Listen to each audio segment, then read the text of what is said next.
Broadcast live. Okay. Yep. All right.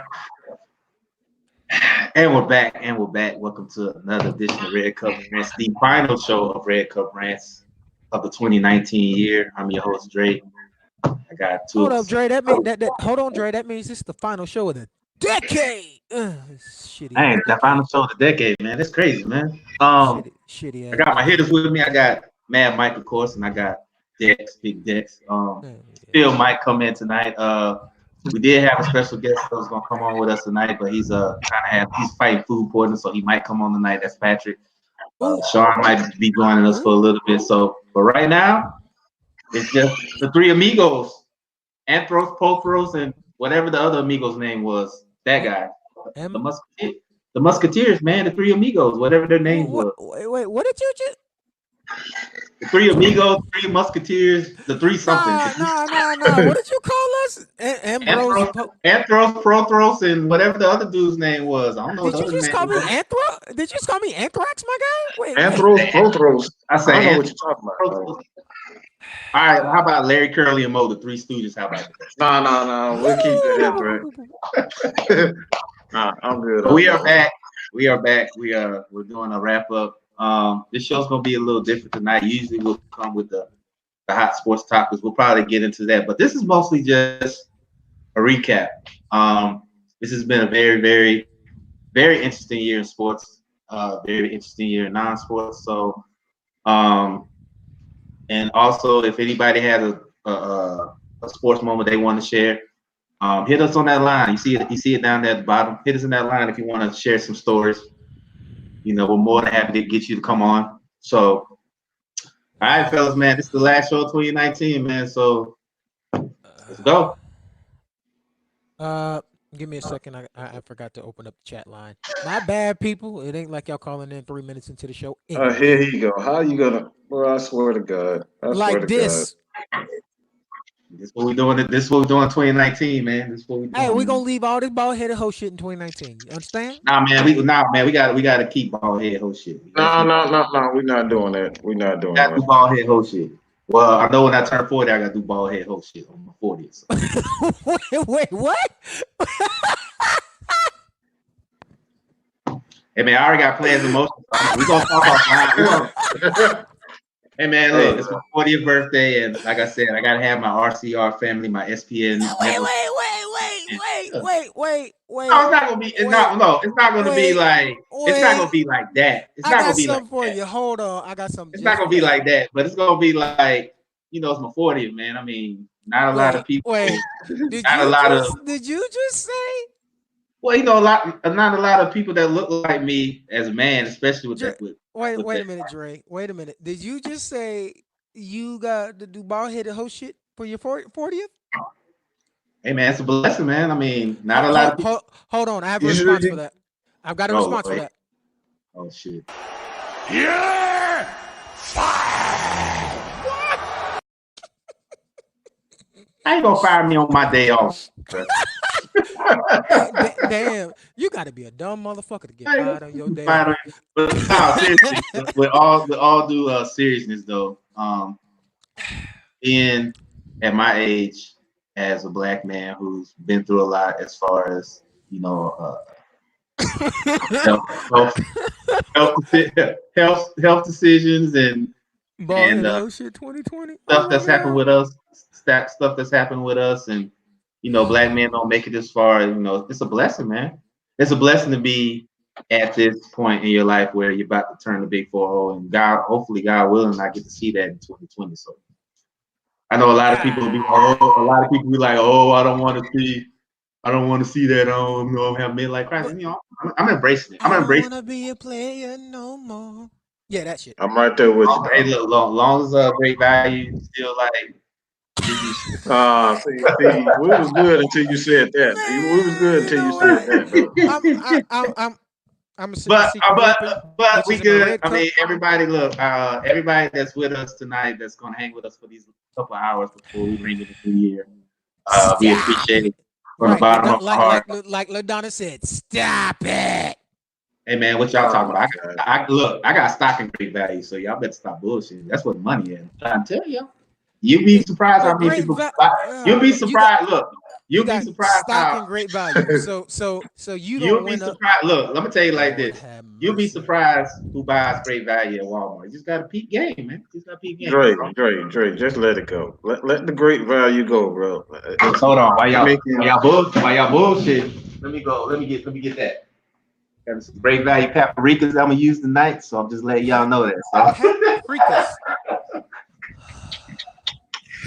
But all right, enough playing, man, because we got a lot of stuff to cover tonight, so I'm not gonna hold y'all any longer. So, all right, Dex, man, you got the list, you got the recap. Of course I do. So, what's number one on the What's on the number recap one? list of 2019? Well, since I forgot to do my my housekeeping and all that stuff.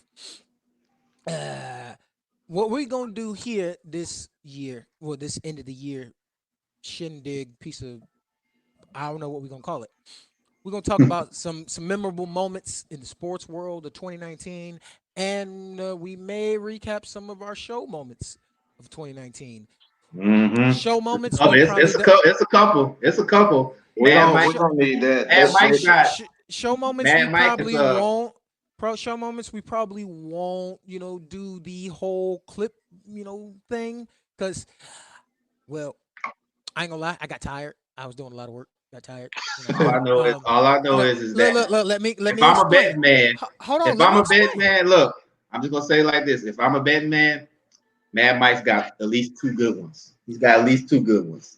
Yeah, Mike's the you. source of Mike's the source of Yes, like you. 20 good ones. Bro. No, matter of fact, I already got you a gift for Christmas. Just give me your address. I'm gonna send it to you in the mail. I got you a gift. It's a belt, custom made. It's a belt, custom made just for you. As a brother, I don't even want to know. I really don't even want to know. Well, you know what? When you get it in the mail, I just want to make sure in 2020 that you wear it at least one time. That's all I want you to do, man. We good. Sorry, ladies and gentlemen. All I know is it starts with the letter. Look, it starts with the letter A, and that's why Dix is over there really quiet. I kind of figured. I know what it is because we talked about it last week. I didn't. Yeah, I figured. Me and Dex, we came together. We had some ideas, and we're gonna So from us to you, Merry Christmas. The most memorable show moments we'll probably as Marshawn Lynch say. What I'm gonna do for the benefit or the non-benefit of our show watchers and listeners, the most of the show moments that are memorable, unfortunately, we're gonna leave them in the vault because this guy right here, I am actually in the process of transitioning from this area, my home, to my soon-to-be new home, which is Phoenix. I am going to be moving soon. I'm going to be starting a new job. The missus is starting a new job. And while working out all that logistical stuff, I didn't really have time to, chop some stuff up. So, that being said, the first thing we going to do is, well, Dre, I hate to do this, but we about to piss off one of your closest peoples. The first sports moments of the year. You got to be aware of the inbounder here if you're Philly. It's off to Leonard, defended by Simmons. Is this the dagger?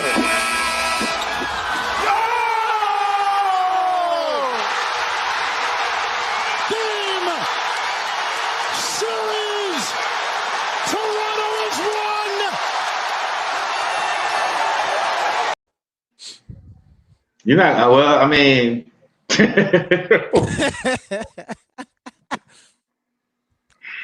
you know what? All I'm saying is that was a hell of a shot by Mike's twin. So I mean, I was just waiting for it. I knew you was gonna do. I knew you was going there, dog. Oh man, what brother would I be if I wouldn't have said that, dog? Come on, man. You already know what it is. But that was a great moment this year. Man. As far as we all know the story with Kawhi. We all gave him hell about the whole issue in San Antonio. Mike called him soft. I said that he's, I kind of gave him the benefit of the doubt, but it was just like, Mike did what? Yeah, you did. You really did. You called him soft. You was like, he's playing. Basically, you say he's playing like a bitch. So, I mean, couldn't really argue with I that. didn't say he's playing like a bitch. I said the move that he made was a bitch move. That's what I said. But then you said he was kind of being soft though because he was lingering with the injury. He was kind of saying, "Yeah, you did too, Dre. Right. Don't try to pull me out. You said no. I said no. You missed the whole conversation when I said all of us gave him grief. Even me. Okay. All right. All of us. Yeah. Whoa.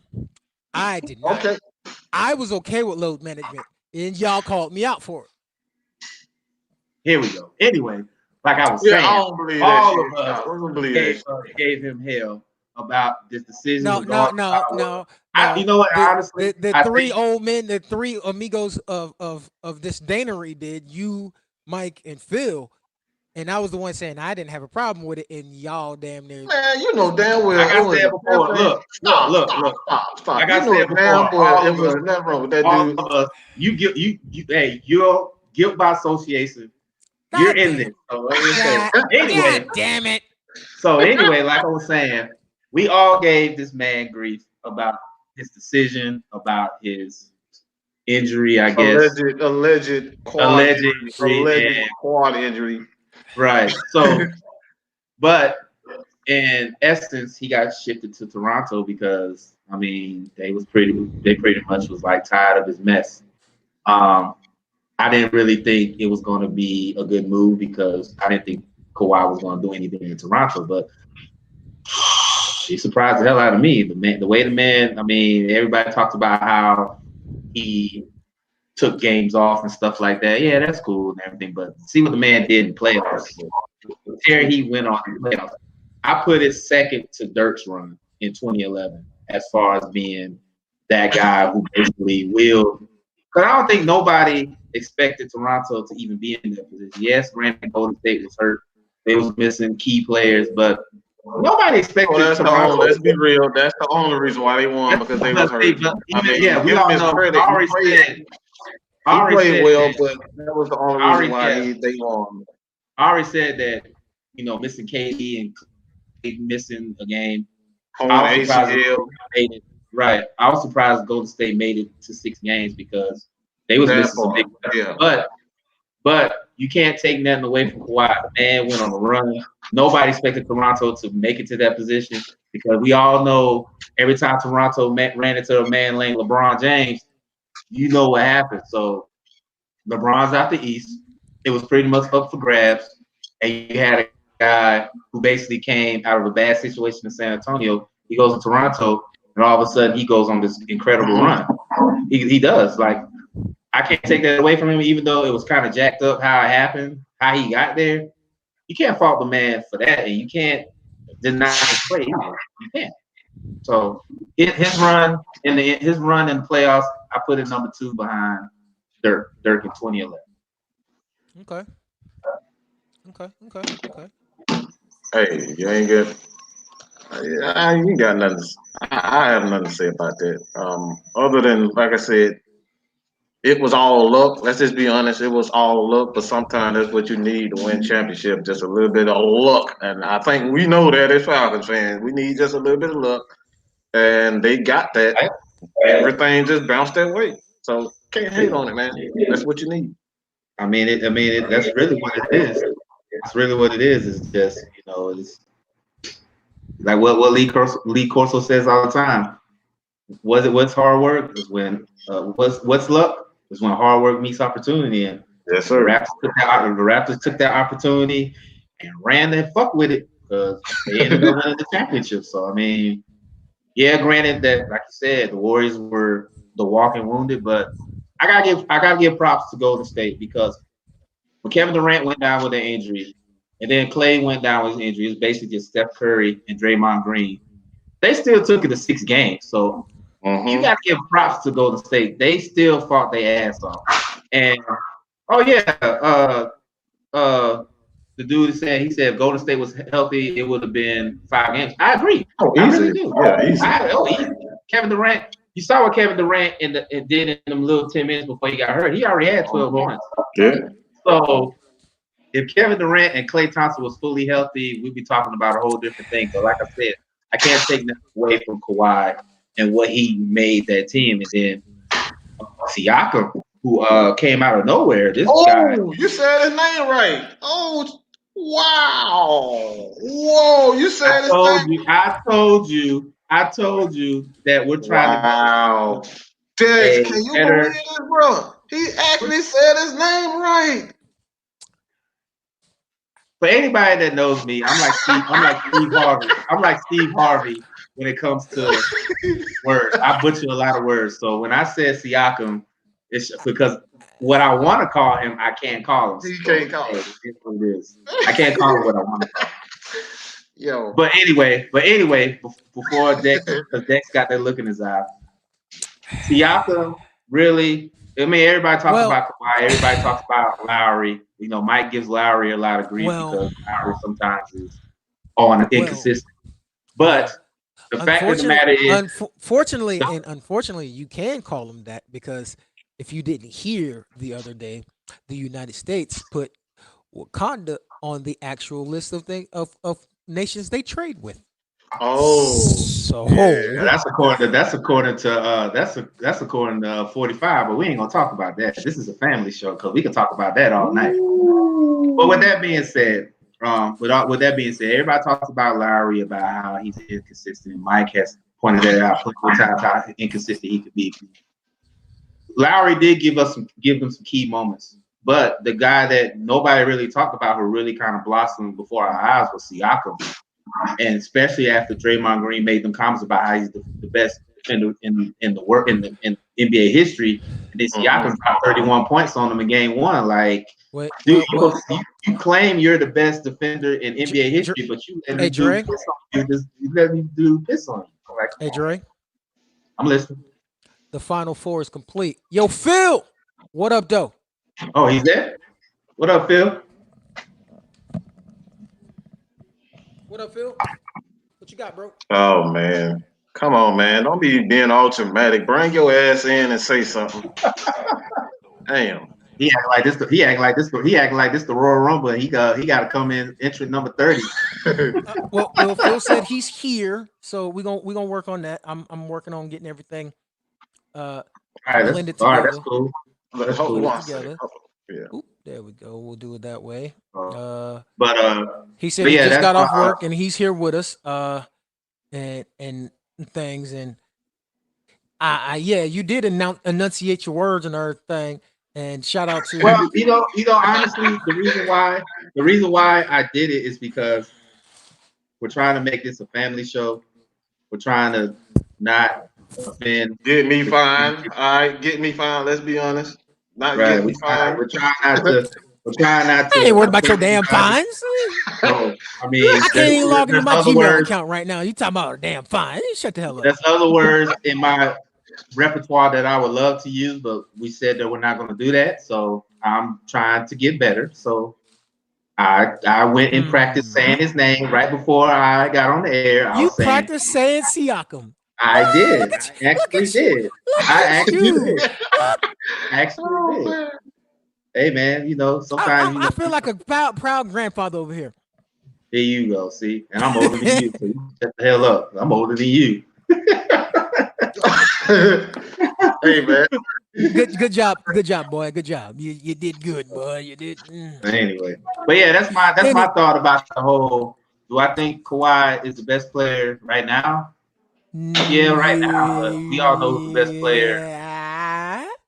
We do. We all know who's the best player. Like right now, who's the best player right now? I'm talking about this season, but we all know who's the guy right now, and that's the guy in LA. 2-3. Where's 2-3? Yeah. I doubt it. But I will say this. I'm not saying. But I will say this. This is my hot take. But this is my hot take. If Kawhi Leonard somehow gets the Clippers a championship, he just needs to retire and go to the Hall of Fame because that's crazy. Because he went and got a championship with San Antonio, even though he was the guy behind Big Three. He was the guy that actually took on the task of beating LeBron, going against LeBron in the finals. Then he goes to Toronto and wins the championship there. and now he goes to the Clippers and wins the championship, and he beats LeBron in the process, he might as well just retire. He might as well just retire, and Yeah. him and his twin brother could go have a show. Well, Mike is rolling his eyes, and He Phil, always you rolls his got eyes. anything What else? on the best player in the NBA right now? Look, man, I don't think he's the best player. You're not going to convince me. We I know think he's. you don't, sir. We know. I mean, let's be honest. How difficult is to play with AD? How difficult is to play with him? I mean, but ask New Orleans because they had a hard time doing it. So I will say this. Who had a hard time? Who's ever had a hard time? New Orleans Pelicans. That's who. No, he led them to what, the conference, the semi, to going home. Going against Golden State. He went against that Golden State. With Golden State. Yeah, he went to Golden State. Everybody lost to Golden State. So I'm not convinced that. Yeah, he's doing a great job. Look, maybe that's what I say about LeBron. LeBron is a point guard.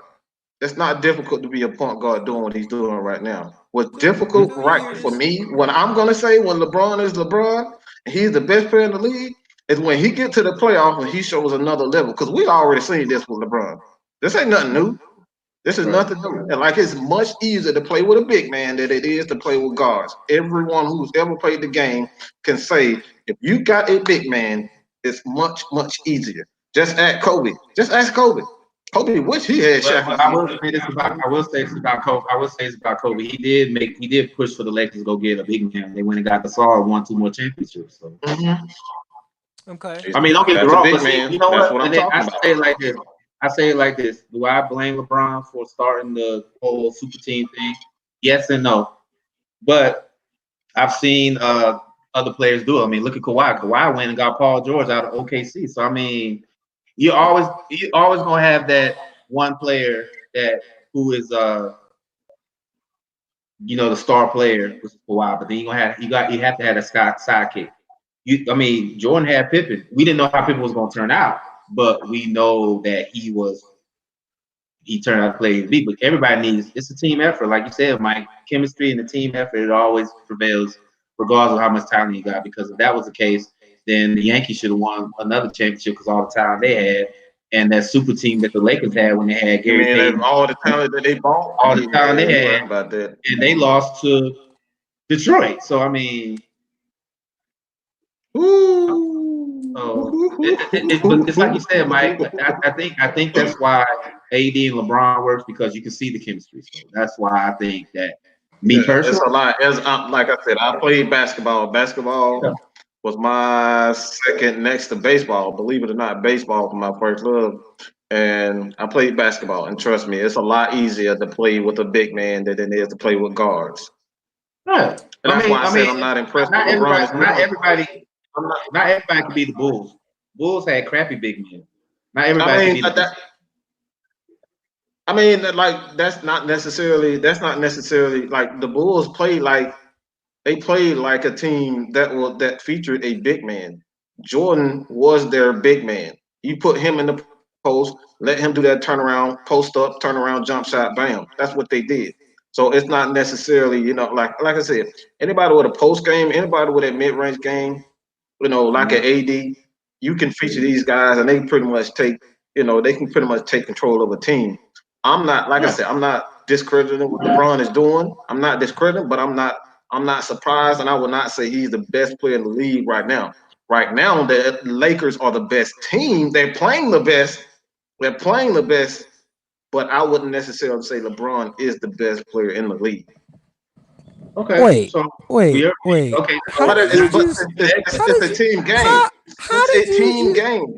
How did you just say that you're not discrediting what LeBron is doing? Because I'm not surprised at what he's doing.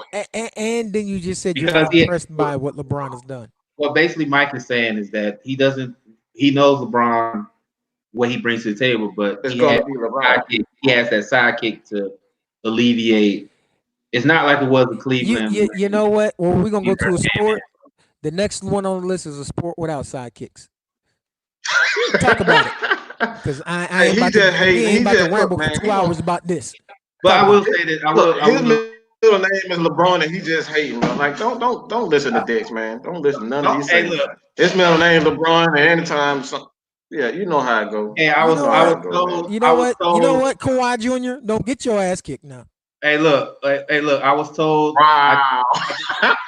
I just got a text that said, I can't talk about Kawhi no more, so we got to move on. I can't talk about Kawhi no more. So I ain't worried about what she got to say. We're gonna talk about whatever the fuck is on the motherfucking itinerary. I can't talk about Kawhi no more. So I mean, hold on. Let me check the list because we might have to talk about him one more time. Actually, oops. Well, I got as far as the Tiger Woods thing, but before we get to the Tiger Woods thing, we'll pass. Hold on, Mike. Check on Phil since you said you getting on the Jones. Check on Phil. Phil, all right over there. So, as far as Tiger Woods, I don't really watch golf like that because most of the time when they're playing golf, I'm asleep. But I will say this about the fact that he won again. I'm glad it was a redemption story because we all know what Tiger went through. We all know what Tiger went through as far as his issues with his wife and infidelity, and he was under the influence. He had a bad back and all that stuff. To see how he bounced back to win a major tournament.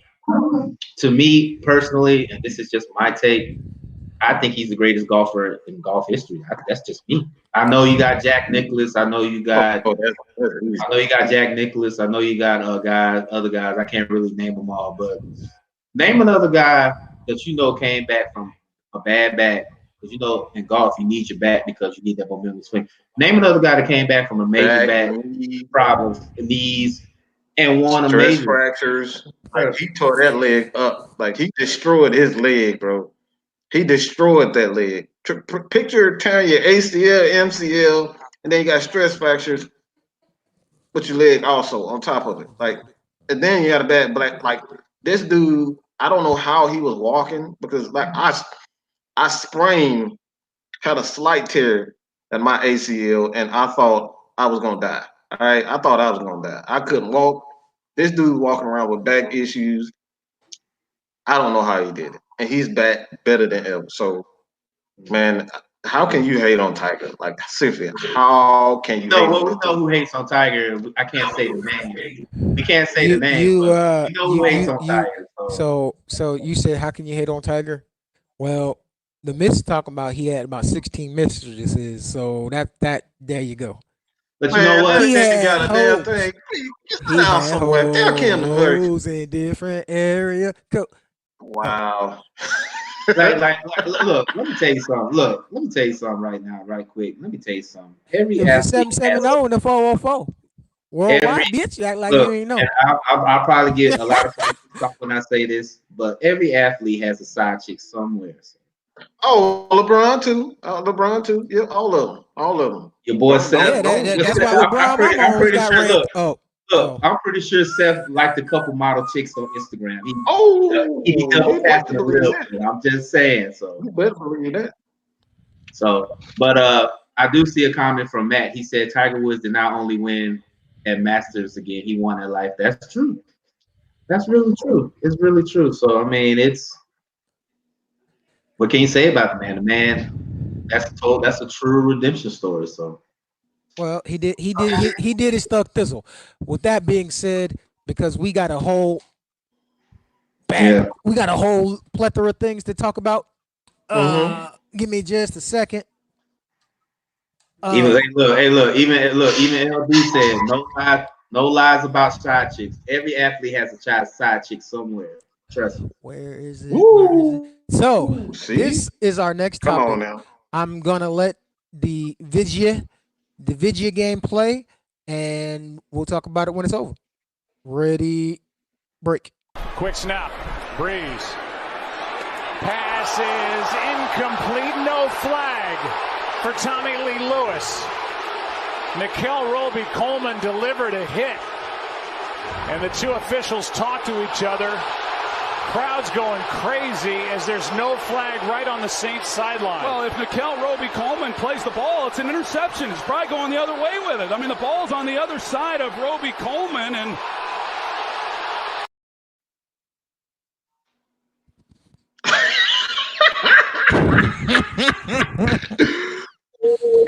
might, hey, Dex, I'm just letting you know right now, Dex, I'm letting you know right now, you might want to get a blanket to sleep on the couch behind you because the missus might not like that one too much.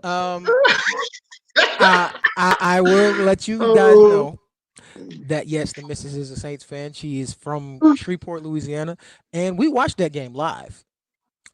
She complained when it happened, and I said it was a bad call, but she said the same thing I did. There was still time left on that motherfucking clock, and they didn't perform. That one call did not lose them that game.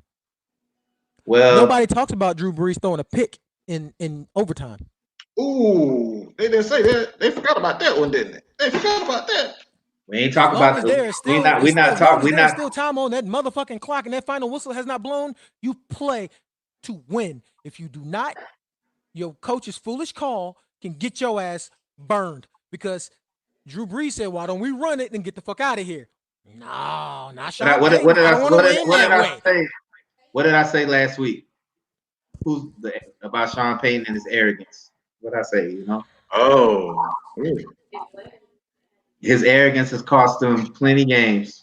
Oh, you just said the same thing Kim did. His arrogance has cost him. His arrogance will cost him some games. And don't get me wrong, Sean Payton is a very great offensive mind.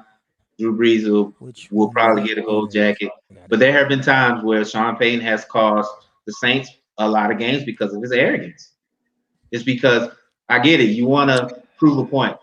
You want to kind of give a big middle finger to Roger Goodell, but at the same time, you're trying to win the game. Now, as a Falcon fan, I'm glad the motherfuckers that come to Mercedes-Benz. Oh, man. Oh, you stupid. I'm just being honest here, because trust me, all them Saints fans that were talking about, oh, y'all just mad because we didn't want y'all to come to Atlanta. I don't give a fuck. Y'all would have spent money and made money for us. They wouldn't have made it out of Atlanta. They would have came. Right? So they can talk all that mess all they want to, but they wouldn't have made it out of Atlanta if they came here with that BS. And then on top of that, let's not act like they was cheering for the Seahawks and the 49ers to keep us from coming to New Orleans in 2012.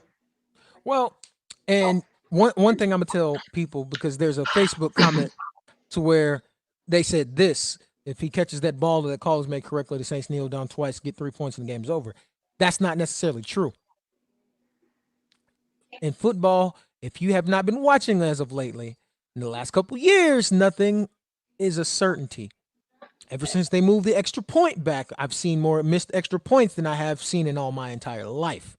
There's one certainty that used to be something that was cash money that ain't no more. Mm-hmm. There's this certain game that happens in February most of the time that my team was in a couple years ago when y'all's wasn't there. Wait, are we gonna talk about that right now? Nah, but see if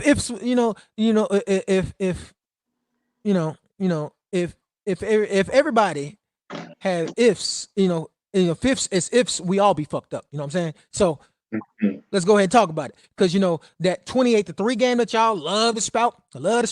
One, your team wasn't there, so shut the fuck up. Two, my defense was on the field for 84 fucking plays, so shut the fuck up. And three, since y'all throwing ifs out there, if Devonta Freeman picked up his fucking block, we wouldn't have been in that situation according to y'all's logic, because ifs. Hindsight is 20/20. I've played football. I've stepped between the white lines. I had pads on, had a helmet on, all that shit. I could tell you don't know what's going to happen when that fucking ball is snapped every play. You can say, they would have done this, they would have, this, that, and the other. No, not necessarily true. Not with a coach like Sean Payton. Oh, we said it before. And like I said, his arrogance will cost you. His arrogance cost them the game, because after they got down to the red zone, all they had to do was just run the ball. I'm telling you this, not as a Falcon fan, but as the fiance of a Saints fan. I have literally listened to my future wife complain because there are times when they're just like, why aren't they just running the ball or kneeling so they can leave? This year, not in the past. This year. Mm-hmm. Yep, he's done this year. He's done this freaking year, and that's the thing. And then the first thing he does is bitches talking about the refs. The ref. No, you did this to you, motherfucker. Well, I got to hear. I got to hear from the. I got to hear from the OG. So I mean, he wasn't too happy about it. But as a Falcons fan, I smiled on the inside. That was good. That was some good karma. Considering he tried to ground us late Both my last week. parents did. Both my parents tried to ground me. They both. Look, I don't bother nobody, but the way they've been talking, because the Niners haven't been to the playoffs in 6 years, so my mom's certainly trying to talk. And now my dad, who talk about they're gonna right the wrong and Louisiana's gonna sweep the football championships. I'm just waiting. I'm not gonna say anything else. I'm just gonna wait. But as far as that being concerned, the Saints have a chance to right the wrong. So we'll see. Well, we're gonna slide on to the next topic. And I showed y'all what my secret ingredient was earlier. This stuff, get you some. We're not sponsored, but this shit is amazing. And since we're talking about the purple, so anybody out there that got connections, hit us up, man. Give us a good word out there, man. I can do ad placements like a month.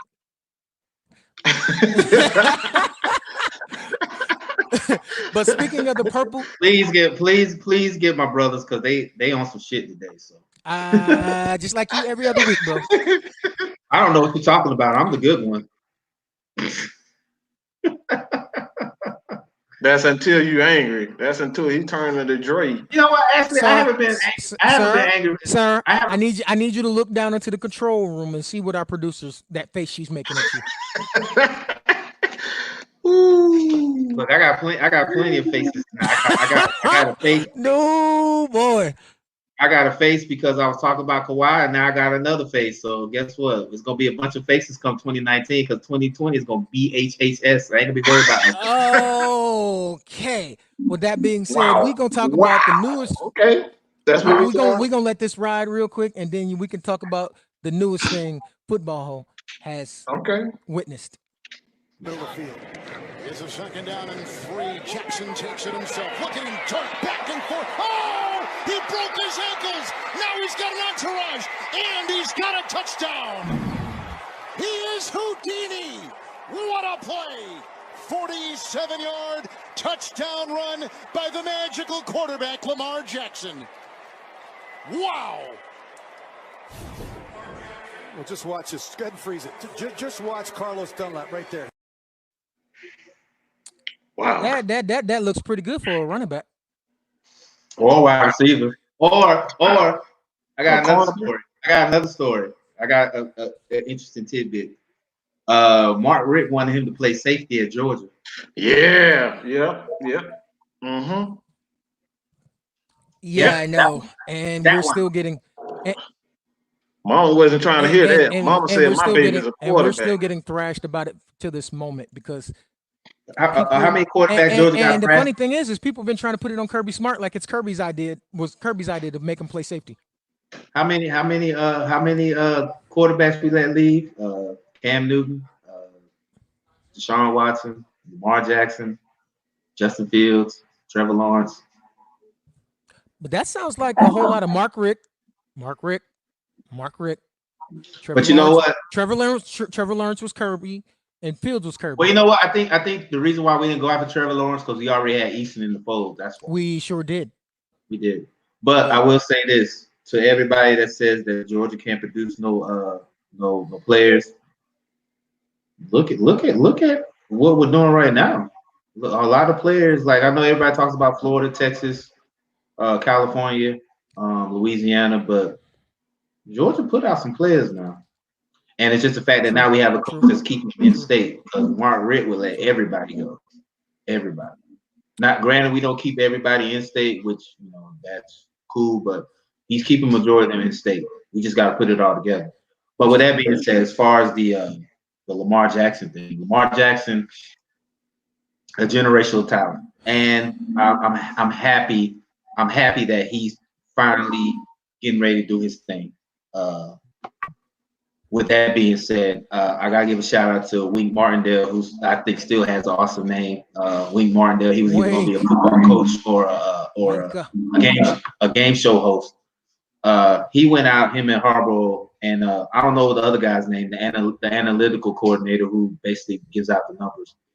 These guys went out and catered to Lamar Jackson's talent. They catered the offense to him. And They then Greg put Roman plays- modified it.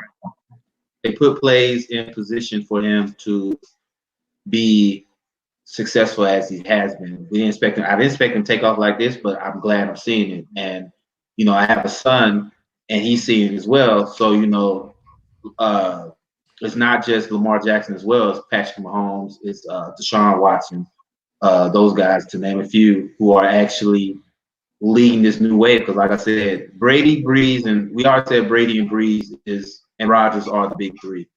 Those guys are not going to play forever. I know Brady says he's going to play till 50, but I don't see him, especially the way he played this year. He kind of declined a little bit. Breeze is kind of having a good year, but you can tell he's kind of getting old too.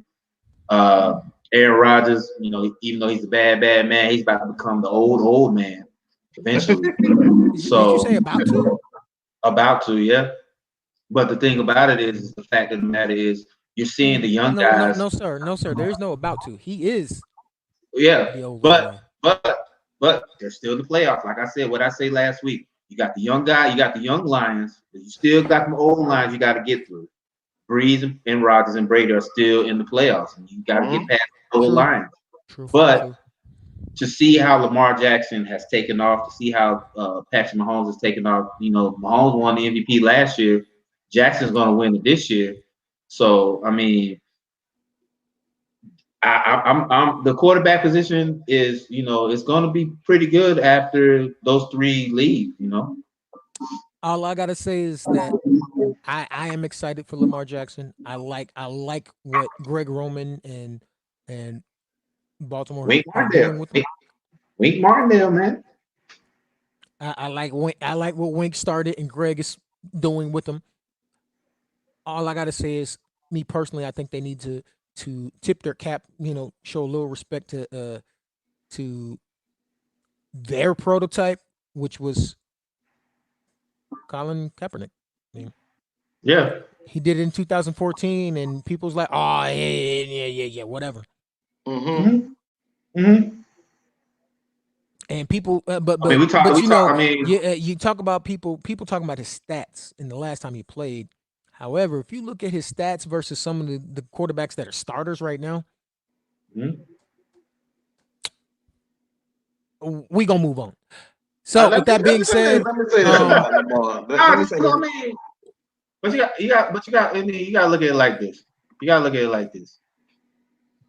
Considering the quarterback position how it's been over the years, it's been mostly dominated by white men. To be completely honest, Cap ain't even got to be a starter. He could be a strong reserve for somebody. He could be a wildcat quarterback for somebody. But you know why? You know why he's not getting his chance. I want to touch on this really touchy subject right now. Okay, this is probably gonna rub some people the wrong way. So if you it might be a little sensitive. Just say it. Just say it, fool. Look, what type of, this is not it. Look, for the people out there that's watching us right now, this is not ESPN. We're gonna say how we feel. This is what really pisses me off. You get Lamar Jackson when he comes out of college, it's a negative that he's a running quarterback. All right, it's a negative that he's a running quarterback. No, everybody questions that his ability to be a quarterback, to be accurate. But we got two. Okay, two quarterbacks. Hey. Don't make me break out the New Day. I'm just saying, bro. We got Don't two make quarterbacks. me break out the New Day. Go ahead, man. Say what you gotta say, man. Look, if anybody gets offended, who cares? You can always leave. You can always leave. You can always leave. I'm gonna say this. If anybody gets offended, look at me. Hold on. Look at me. Right here. We don't give a fuck. There it is. Oh yeah, The name of our network is Strictly Prohibited Network, and we named it that way for a reason. We say what everyone else is afraid to say, and we don't give a fuck about saying it. Why? Because it needs to be said. Pretty much. We can't be bought. We can't be swayed. I'm just saying, bro. Our job is to give you the truth. We give you opinions, but we base it around. I don't know, but you know what? I don't know if somebody offered me a Hellcat, I might change my tune a little bit. Though. I'm just saying. Oh my god! Oh my god! Dre, I had to fire your ass. You know, I would never do that. I would never do that. But to echo another sentiment, thank you to our great producer and sister LaDonna. Now there's a person in Baltimore that's mad because she must look. I'm gonna say it like this. Lamar bought his entire offensive lineman Rolexes for keeping his ass on the ground all year. Look, what did they do there? Which is an NFL tradition, by the way. But you should have donated the money to shut the fuck up, lady. This woman must not know the protocol or the tradition in the NFL. Two things that happen. As a quarterback, if your offensive line keeps you upright the whole season, you treat them. You treat them. And you do your dues, and you shut the fuck up about it. And when you're a rookie, you're going to get hazed. That's tradition. It happens. Trust me. Mm-hmm. I've seen no, stuff it's that nothing happen. physical. They don't beat you. Nothing they don't happen. stuff you in lockers. They do things packing peanuts in your car. Yeah, DeAndre Hopkins got his truck filled with popcorn. So I mean, that's what happens. And obviously, this woman doesn't know the tradition because I've seen. She doesn't. They was talking about Tom Brady and by his offensive lineman. You know why? Because he got him 6 championships. I think that's enough. Tom Brady has done a whole lot for his offensive line that people don't talk about. I seen Cam Newton when they went to the Super Bowl. He bought his offensive lineman. He took him out to eat and he paid for it. He bought them steaks. Mm-hmm. And you know how offensive linemen eat. Let me guess. It's because he's black. It's because he's black, right? Come on, fuck out of here. Hey man, like I was about to say, man, I just find it funny that white quarterbacks in college, they get praised for being athletic going into the draft, and then black quarterbacks going into the draft, it's a negative. So like I said, if you guys can't see the hypocrisy in that alone, then your ass should not be a sports fan. Like I said, it should be about a guy's talent. I ain't got nothing to say, bro. I ain't got nothing to say. But see, Mike is right, though. I'm dead at. Let's think about it. Look at how they're hyping up. And trust me, he's having a great season. But look how they're hyping up Joe Burrow right now. Mm-hmm. Look how they're hyping him up as being what happened to Trevor Lawrence. They was praising Trevor Lawrence. They were just praising him. They praising these boys for being able to run. But you got a guy like a Lamar Jackson, a Cam Newton. They're like, oh, he could be a good tight end, or he could be a good wide receiver. And see, man, look. I'm just white. They want to play quarterback. Hey man, look, it's 2019, bro. 2019, man. Say what you got. We're gonna leave it in 2019. LaDonna, this next one. LaDonna, this next one is for you.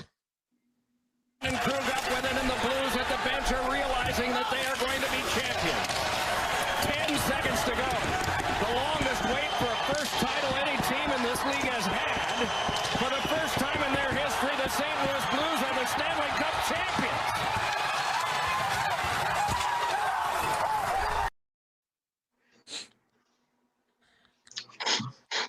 The only reason why I'm happy that St. Louis won because I did not want Boston to win another damn championship. I'm tired of the winning. I'm tired of the winning. The fucking between the Patriots, the Red Sox, and the Bruins. I'm glad. That's why I was full of. I watched the Knights because they're out here, but I'm glad St. Louis beat Boston because I'm tired of the motherfuckers winning all the time. I'm tired. I'm fucking tired. So that's all I gotta say about it. Congrats to St. Louis. I'm just emotional. They took our scratches away, man. I can't enjoy hockey anymore. Mike, why you sound like Tom Brady when they got caught with Spygate? You know, he had the tears and stuff like that. But I will say this though, I was pulling for St. Louis because my BFF is a huge St. Louis. She's just like us. We're ATL all day. She's always repping the Lou. So I was pulling for St. Louis to win, I'm glad they beat Boston because, like I said, I am tired of them winning. I'm tired of winning. I'm tired of seeing that kid with the with the poster of all the champions he saw at parade. Now he can shut the fuck up and put that shit away because they lost. Okay. Well, with that being said, I mean, y'all can talk about it now. Dre, did you mention something about somebody being hit in the mouth? I thought I was the mean one. Dre, hit that switch quick. No. But I gotta look at it you gotta look at it like this. We're from Atlanta, right? When was the last time Atlanta had a championship? 95? 95, right? 95, a major, if you want to say soccer. Oh, wait. Well, the MLS Cup. I mean, I don't really watch soccer, but he had the MLS Cup. Yeah. Like, if you don't consider soccer a major sport, which I disagree with, then yeah, 95. Oh, absolutely. Soccer is definitely a major sport. But I'm not taking nothing away from them because they did bring a championship to Atlanta. I just don't follow soccer. I will get into it eventually, like I did hockey. Well, but me personally, I'm not going to cheer for a championship that I don't follow. I follow the Big Four, which is basketball, baseball, college football, and I don't know the other one. Baseball, I guess. So, but I did give them props though. I said, hey, they went and got a championship. Oh yeah, I get you. But at the same time, I'm tired of Boston winning. I'm tired of them winning. I'm right there with you, bro. I'm right there with you. I'm tired of them winning. I'm tired of these pompous ass New England Boston fans talking shit. So when they got their ass whooped, I don't even know how hockey works, but I was just talking shit because I was like, you know what? Hey, fellas, Dre said something about talking shit, right? You talk shit, you get hit. That brings me to our next little thing we need to talk about.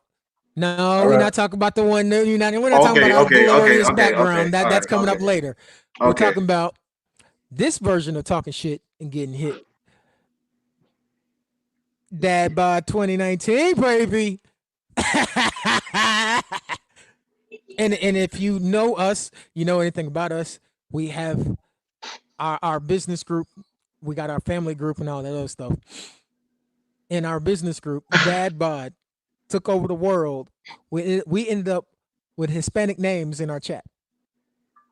Yes. There's a story behind it, and I'm gonna let the man of the hour talk about it. Dre, tell him what happened. Well, he was living under a rock this past year with that. Like, I was going on a rampage. I kind of went on, well, not really a rampage. It was a rant. I kind of went on a rant against all these no-neck swole motherfuckers. So when Anthony Joshua got his ass whooped by Anthony Ruiz, I went to Walmart. This is what I did. I got up and went to Walmart. Well, first I went and partied with my Mexican folks because, I think I went home with a sombrero and some street tacos. It's just partying. Because I'll tell you right now, I live in Phoenix, Arizona, and it's a heavy Latin population here, and they were very into the fight. Because Anthony Ruiz was, if he would have won that fight, which he did, he would have been the first Mexican American heavyweight champion. That was big, and I kind of thought about it, I'm thinking in boxing history, there's never been a Mexican heavyweight champion.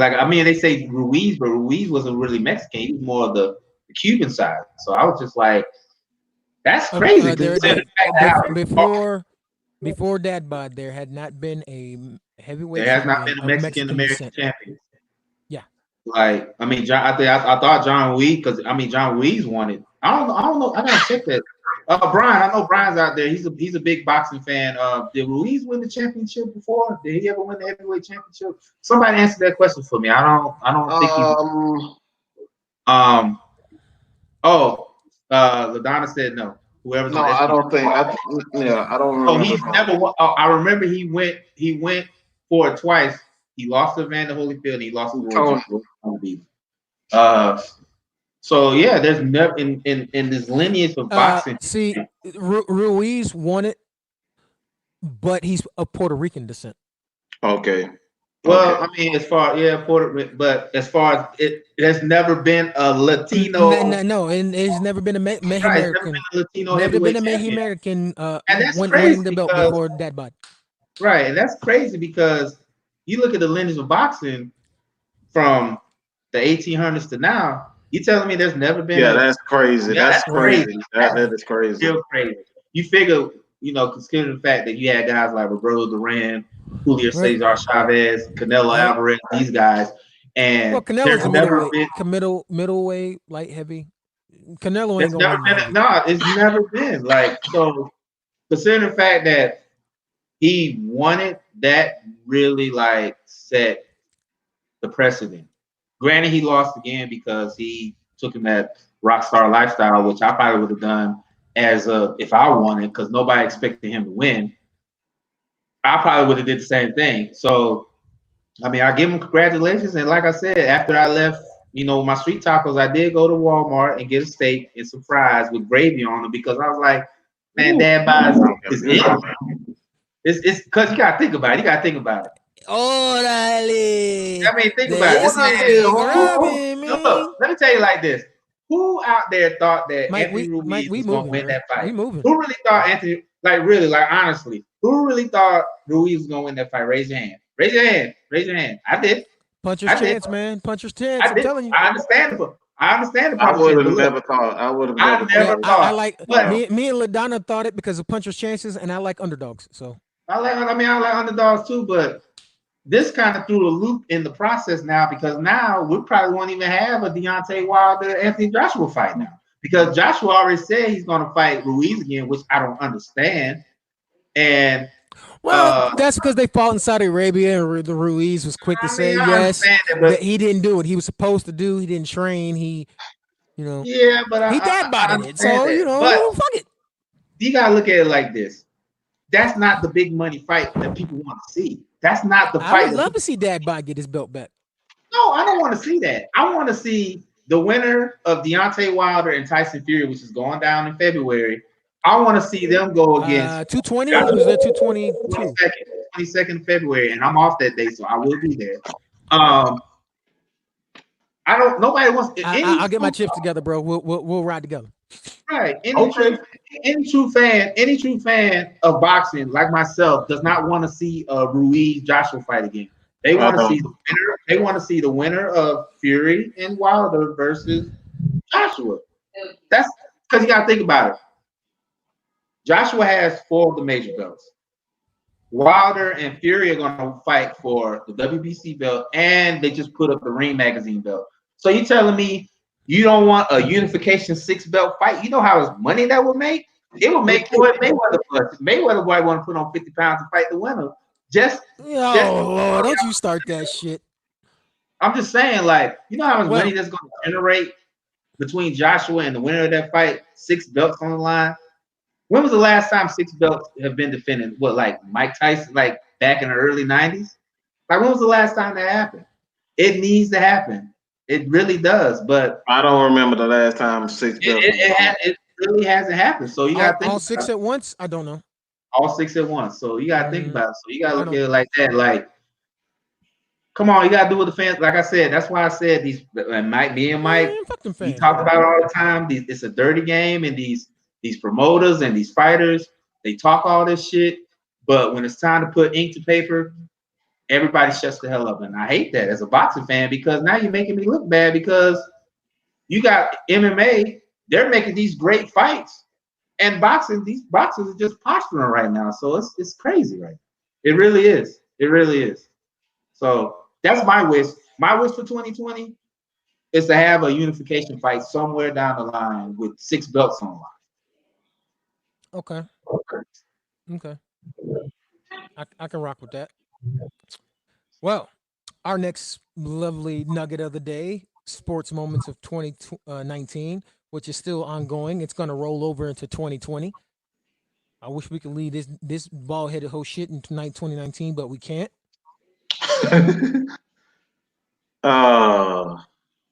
You know what? I'm gonna take a break on that one. Let me go ahead and stop my camera. I'll be back. But trust me, I'll be back for that one. But I gotta get my thoughts together because I tried to tell y'all. That's why I didn't say anything because I knew. I fucking knew. You want to go, Dick, or should I just?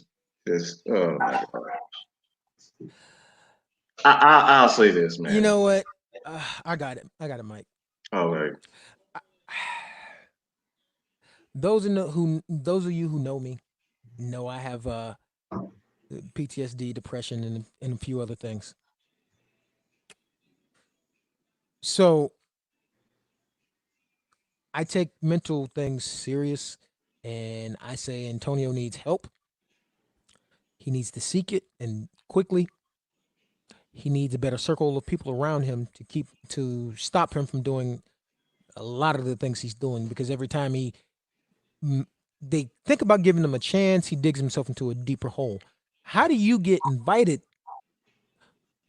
to New Orleans for a workout, and then when you don't get signed 2 days later, you talk about they turned it into a spectacle?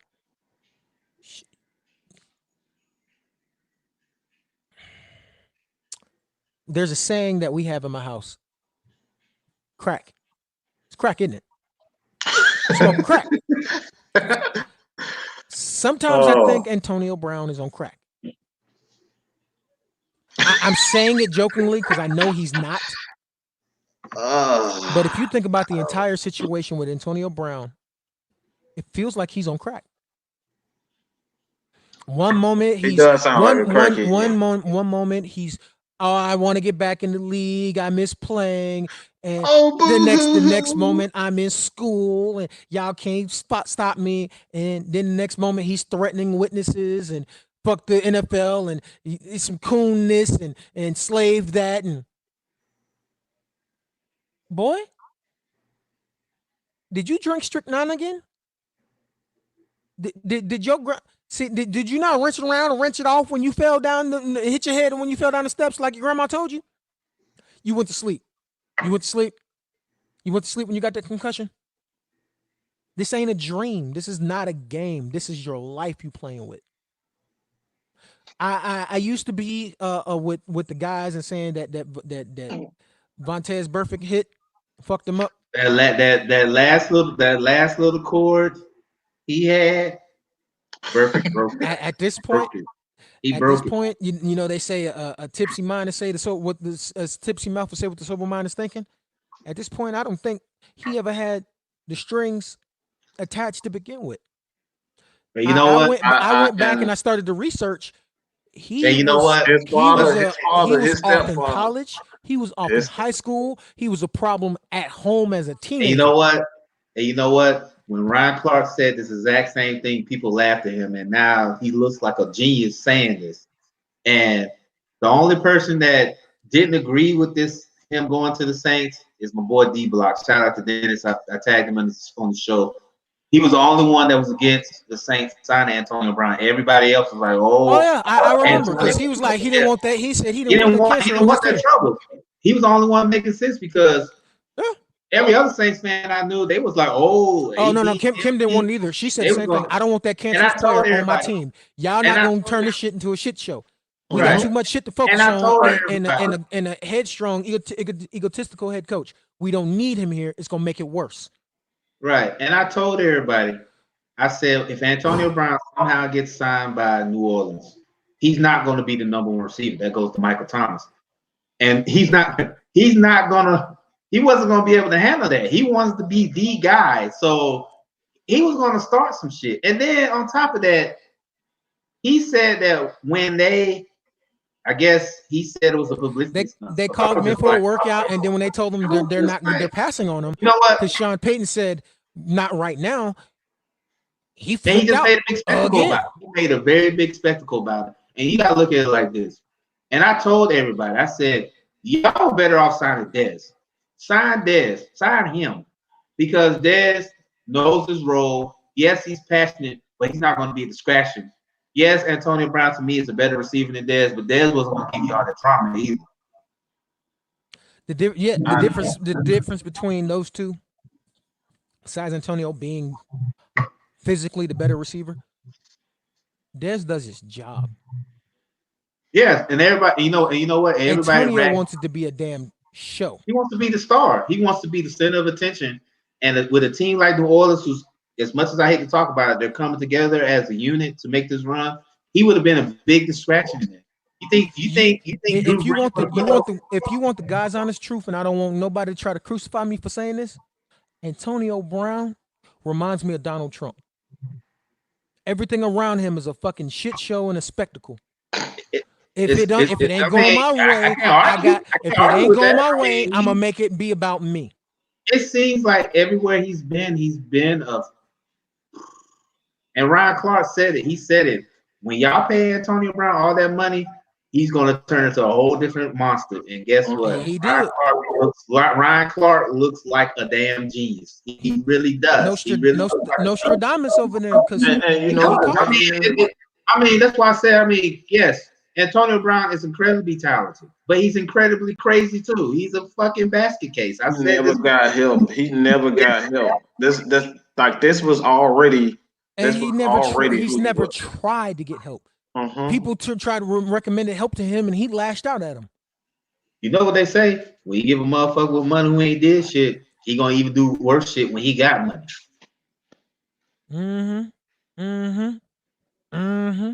So That being said, because I don't want us to be talking about and then let's Antonio talk about. Brown's crazy I mean, ass for the rest of forever. the only thing I'm gonna say is before we move on.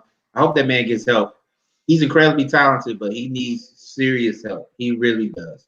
Because I don't want to wake up. I don't want to wake up one day and this dude is a statistic, or he's another casualty that couldn't beat his demons.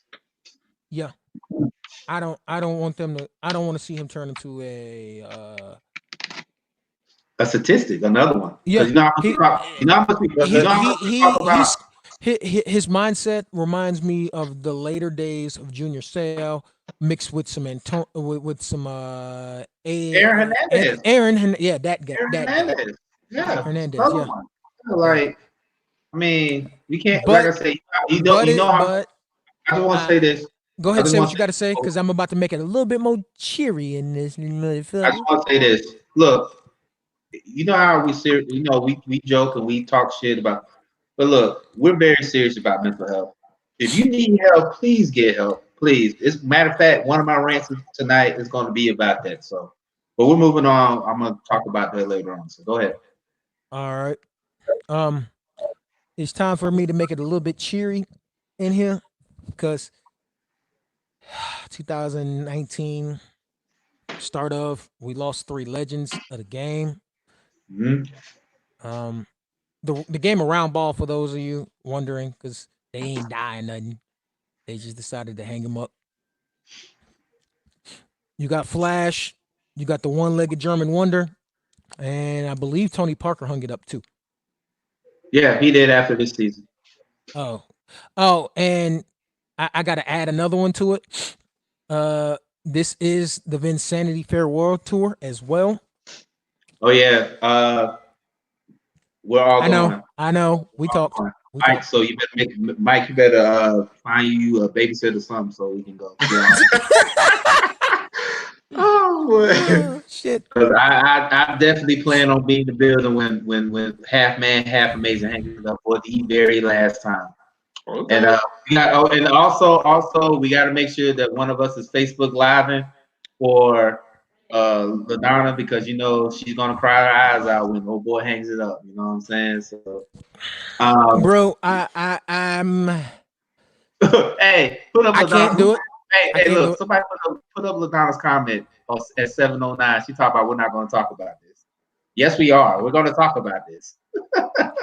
I can't do it because of the fact of the matter is I'm still a Hawks guy. Yeah. So, and he plays for the squad. The squad. And I used to work for the squad, so that's where I got the hat and the flag, by the way. Employee benefits. When he hangs it up, I'm probably gonna be like LaDonna. I'm gonna be a fucking mess. Look, like I said before, this man, I watched him in North Carolina. That last home game is gonna hurt. I watched it. I watched him in growing up, watching him and Antoine Jameson. I'm gonna tell you right now, that team is probably one of the best teams in college basketball history not to win the championship. Yeah. That team, they had Ed Cota, Antoine Jameson, Sean May, Vince Carter. That team should have won a championship, but unfortunately they got bounced out. That team should have won 6 more titles. What you talking about? They should have. And I wish that Jerry Stackhouse or Rasheed Wallace would have stayed, because we could have been talking about one of the greatest teams of all time if they would have stayed with that unit. Well, yeah, true. So, but with that being said, we already know that Vince Carter's gonna, as soon as he hangs it up, he's already heading to Massachusetts to get his speech ready, because he will be a Hall of Fame. Well, I honestly hope, and this is just me being selfish, that when he hangs it up, that Lloyd Pierce makes a spot for him on the coaching staff, or Grant Hill makes a spot for him in the front office. But you gotta look at it like this. I can see that. I can see that happen, but it all depends on, most I'm players. just saying. But most players, not every player doesn't want to be a coach. Some players be like, you know what? Once I'm done, I'm done. I mean, well, he lives in Orlando, so I'm just saying it's just a few hours away from home. Would I love him to come to be a coach and assistant on the Hawks? Absolutely. But I also know that when players hang it up for good, they're done with it. They're done. Like, not every player wants to be an owner or a coach, or some people just want to be like we are, just want to watch the game with no bias at all. Just want to watch the game. I tell you what, as long as he don't pull a Dominique Wilkins, because sometimes I despise my own home team announcer. Hey, I think if he wanted to, look, I'd be down for it. I will say this truthfully. He is better than Dominique on the mic. Man, Dominique ain't that bad. I don't know why he get a bad rep. He's just a Georgia boy, man. He's a Georgia boy. I think it all depends. Everybody knows that Dominique and Dion are Atlanta's adoptive sons. Yeah, we're gonna push for Dominique, but at the same time, we can always adopt another son, which is Vince Carter Jr., whatever his name, Vince Carter. We all could get him. Madonna, what's his middle name? I don't know his middle. LaDonna knows. She probably don't want to tell us because she know everything. She know everything about it. She probably typing right now. She don't want to talk about it. But with that being said, let's move on as far as the. We're gonna move on. No. As far as the players involved, no, we can talk about Vince all night, but there's other players that are. I want to give a shout out to Dwayne Wade, not just for the player, but for the man. He is what I strive to be as a father. Oh, that's gonna be. If y'all don't know, just look up the way he supports his son. Because that's gonna be another. That's gonna be another rant for me tonight. So I ain't gonna say nothing. Y'all can touch that. Yeah, I mean, because as a player, she already picked up. Look, Lamar. His middle name is Lamar. See, I knew she knew. She knew. See for me. Mike ain't gonna talk about it, but for me, it don't matter how anybody rolls. Hey, man, look, that's my rant. That's your rant? My rant. So you know what? Fine, fuck it. I'll let you rant. But you can talk about. I mean, you can talk about a little bit, but I wanted to. I'm just saying that as a parent, the way he supports his son, regardless. Right. That's what I strive to be, because I will say this. Dwayne it's Wade. Hard to.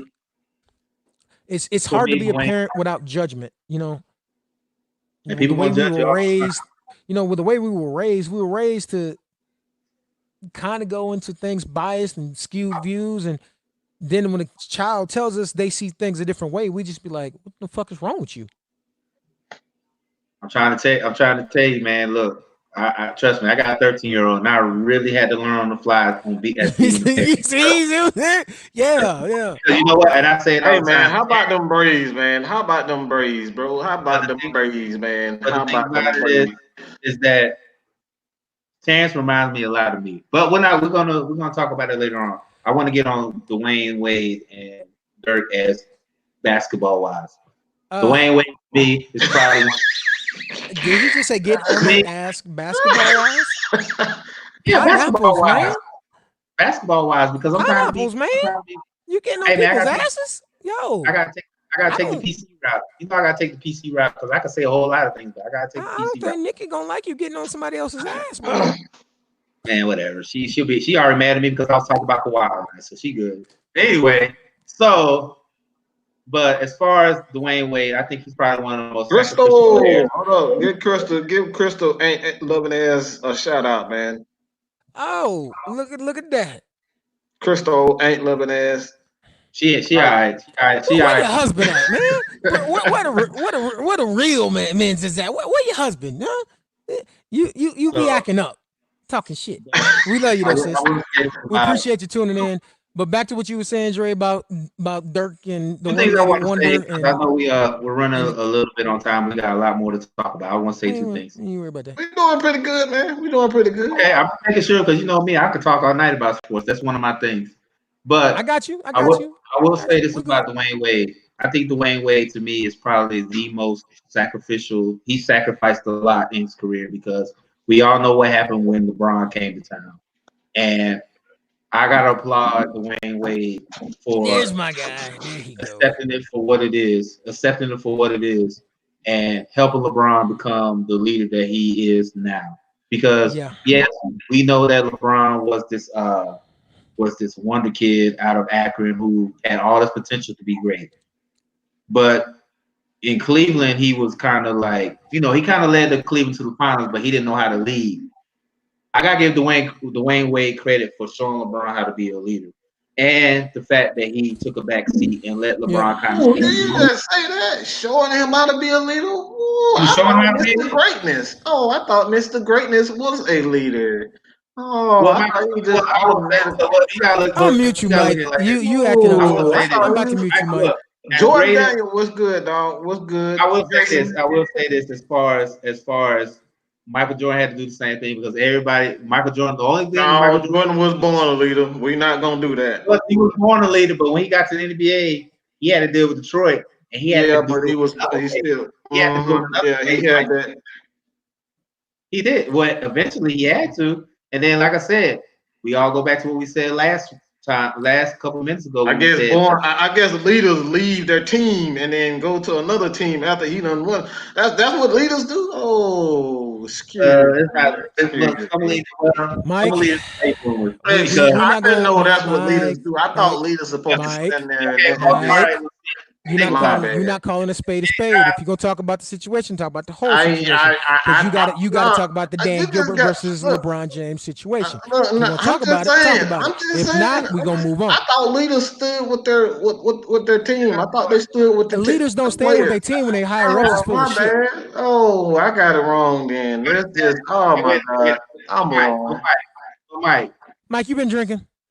No, how many times? I don't drink, man. Y'all know. How many times? Matt, get him some of the stuff. Matt, call him Matt. I need you, Matt. Get him some of the stuff. How many times y'all pushed me to be a leader when I told you I didn't want to be one? How many times y'all pushed me to be one? But you ain't run though. It was around 37. Hey, you didn't run to goddamn Florida though. I can tell you that much. Right. So I didn't want to do it, but guess what? You didn't run to Florida. You didn't run to LA, did you? Well, I told you I wasn't gonna be one either. But you didn't run away, did you? I told you get a new team. There's a difference between running away and being pushed away by. He ran. But I will say, do you know? Look, let's move on. I'm gonna say this before we move on.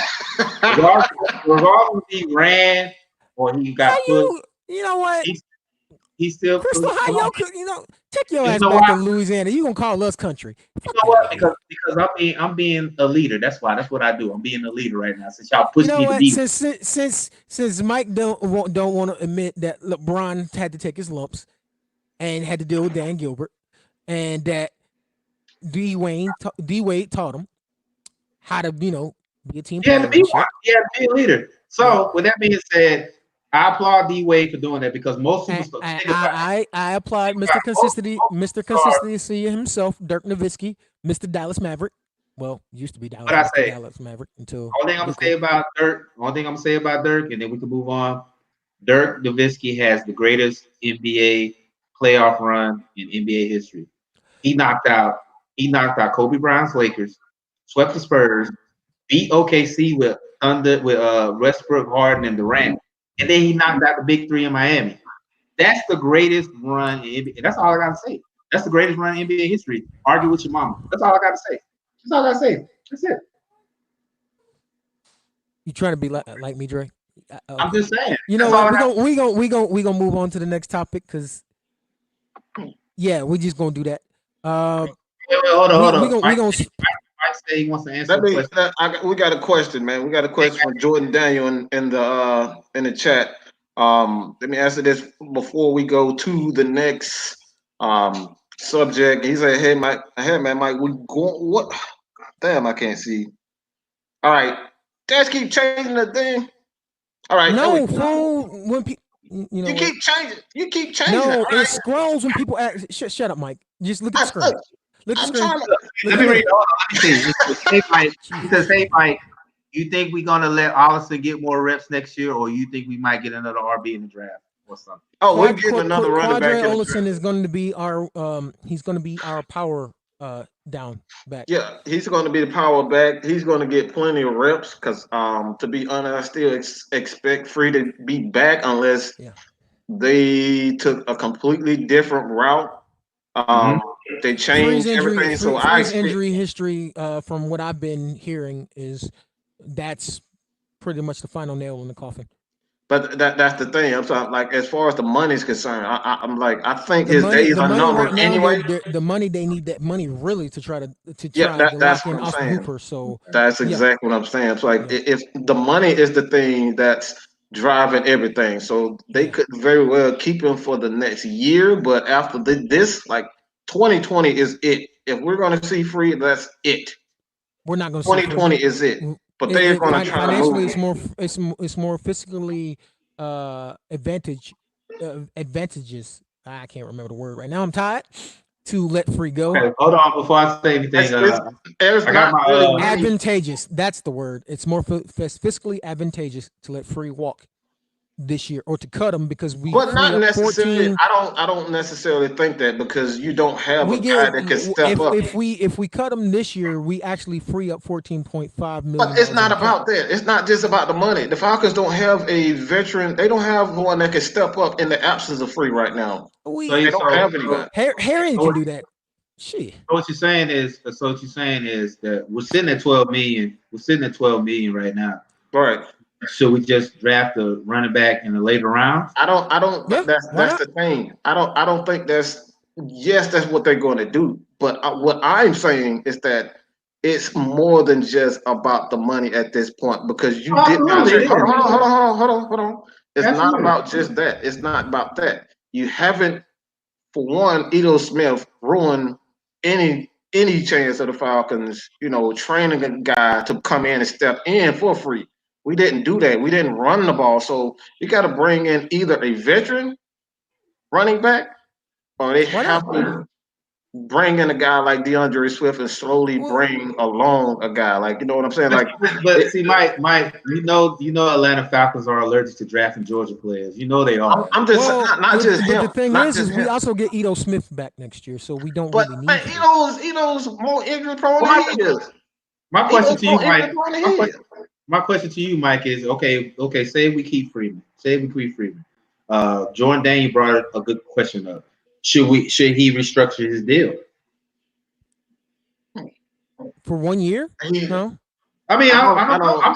I'm asking you guys because you know me. You know my motto: fire everybody, start over. So I'm asking you guys. I mean, honestly, I don't think it matters. They're not gonna. That'd be a waste of a restructure. I don't think he's coming back either way. It's like only way they restructure him is to just in good favor, just give him, because when you restructure a deal, you're giving him guaranteed money, and that would just basically just giving him, just okay, we appreciate what you did with the organization. Now, bye. All right, that's pretty. It's what a restructure is. So.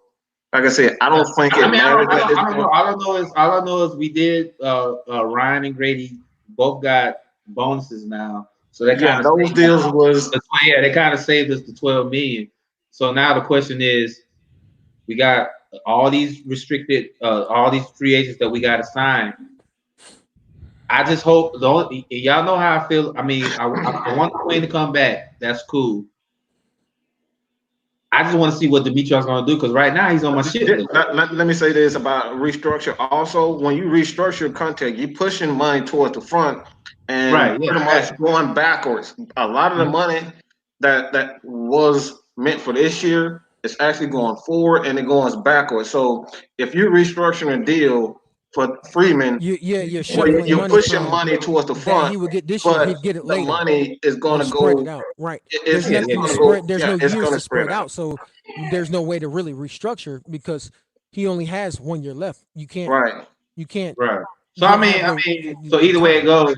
So either way it goes, He's they- out. It's either we cut him or we keep him for 1 year. It's Yeah, looking that's at- pretty much it. So it's looking at like this is Freeman's last year. We don't sign him a deal. This is his last year. Honestly, I think they're going to try to see what the They can get Harry and Hill. This is why I said. They're going to see what the Harry and Hill, Smith, and Olsen experiment's going to be like. They're going to let Free go, get that extra 14 mil into the cap, and have 26, and try to bring in somebody. Because So it would have to be money. Rich McKay is back in That's not charge a lot now. of money back. That's not, like I said, when you restructure, you have to have money in years. You got to have years behind to that. shuffle, So right? They don't have a ton of years with Free. And they don't that have it, means so that they can this is why I literally said- just cut him or keep him. And Right. cutting him, that frees up the cap room to where Rich McKay has more space to do what Rich McKay does. Well, I hope they do something because right now I've been very disappointed with the moves we're making. I talked about how the fact that Detroit was going to give us pretty much a pretty hefty haul for Devontae Freeman, and they declined on that. Well, so I'm gonna be honest. I mean, like I said, I don't know. That's why most of the time when there's something like this, I ask you guys because y'all work with the numbers. So I'm gonna be honest with you. Better A lot of the issues, and Arthur Blank touched on it when he announced that Dan Quinn and TD would be coming back. A lot of the We issues. don't have a problem with them. I don't have a problem. I don't have a problem with either coming back. The issues that we had with Dimitrov or the football operations as a whole is that Dimitrov was never supposed to be in charge. Rich McKay was supposed to be in charge, but Rich McKay was tasked with making sure that the Benzo got up and operational. Yeah, and that's why they brought in Scott Pioli to kind of keep the house, in order until Rich Scott Pioli and TD were two buddy, and Pioli just ended up becoming a. They might bring up that whole situation when Dimitro had all these people that he signed just because they went to a certain agency. Some are saying he did, and some are saying he didn't. I'm not saying that. I'm not saying that is wrong, but I'm just saying that's kind of. I don't think he really did. I think a lot of it was Dimitrov got a little too comfortable playing in the bargain bin. Mm-hmm. And somehow, because let's be honest, the first 3 years Dan Quinn was here, he turned shit into sugar, even though we never rated being in the Super Bowl or in the conference title game the year after, which people don't talk about. Yeah, I said that earlier, man. Good. We shouldn't have been there, but because we got there, now people are like, "Oh my God, y'all failed." We have the same roster then as we do now, pretty much, and now you're starting to see the actual fruits of it, and that's just that. Wow. But I see how things are going, so we're gonna move on to the next topic, and we're gonna talk about the youth movement. Hold on. Go ahead, Joe. I got 3 things to say. Number 1, shout out to my homie Nick who checked in. That's my homie. You know what I'm saying? He told me Happy New Year, so I appreciate that. Number 2, Justin said we should try to get J.K. Dobbins or DeAndre Swift. I don't think the Philly Bully or J.K. Dobbins is going to be on the board. I think they'll both pick. The guy that they need to look at, the guy that they need to look at is the guy from Oklahoma State. That guy, I don't know what his name is. Crystal, you keep talking shit, I'm gonna kick you out. Crystal, I'm trying to tell you, bro. And whoever is cookies by nature says that's Devontae, man. That's Devontae, man. Looks like Kanye. No, the hell I do not look like Kanye. Okay? I do not look like him. I do not look like him. Ooh, wow. And you know what? The funny thing about it is that that's not the first time somebody said I look like him. I do not look like him. I don't see it. I don't see it. Well, I've been told I look like Most Def, so deal with it. Wow. Well, look. You got Most Def, Kanye, and Kawhi. So we good. Hold on. Let me finish it because Shout out to Patrick saying I look like Kyle from Living Silver. Yeah, that's who it is. That's who it is. Oh man, Otis just told me it's Chuba Hubbard. That's a guy we should look at if he's still on the later board. I don't think he's Okay, on so- the board either. I think we need to stick with the D line with that guy from. Oh no. They say he might be a third or fourth round pick, maybe. Mhm. So we'll see. Ooh, that'd be right in the Falcons. Chuba might be a third or fourth round. Later pick. I don't mind a later pick. Yeah, I don't know about- we already know. Who put that shit up there? Wow. That shit up. See, I do not look nothing like him. Yeah. Look. Whoever put up that LaDonna, 98 photo, LaDonna. he's I fired. love you. Wow. I love you, sis. That was awesome. Do it again. Wow. But anyway, because we already know that. LaDonna is shit, boy. She move fast as hell, boy. Look at that. Can we move on, please? Let's move on. All right. Our next topic. Why y'all really? We gonna put that up? We gonna keep putting that up? See, y'all. See. Our Anyway. next topic is we're gonna swing to the youth movement there for a second.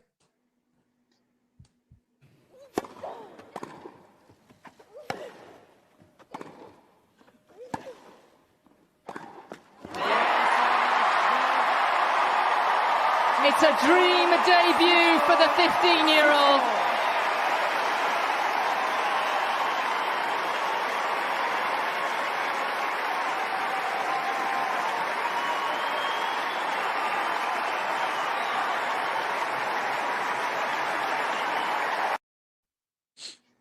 We're gonna talk about the 15-year-old Coco Golf right here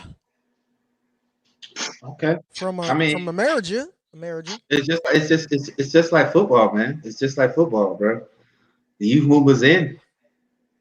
They ushering us old folks out, bro. Wait. Let me remember where the hell Coco is actually from. At one point I thought she was from Georgia, but no. Hey, she's from Delray Beach, Florida. So she right down the street from Right down the street. You ain't saying it right. Right down the street, man. Look, she down we the already street know. from Little Pancake. So we already know. Dre. We already know what they breed down there in the water in Florida, man. Athletes. That's all they do is athletes. They do. I do want to say something. Keenan Lewis, I want to ask you a question. You talk about what about the fight? What fight you talking about? If you talking about the Joshua Ruiz fight, you might want to rewind that when you get done because we talked about it. Which fight? Because we've talked Which fight you talking about? Which fight you talking about? Are you talking about the fight after we the talking weekend? about Tank versus the old man who shredded his His tendon, yeah. yeah, the Tank fight. We ain't gonna talk about that the tank because fight.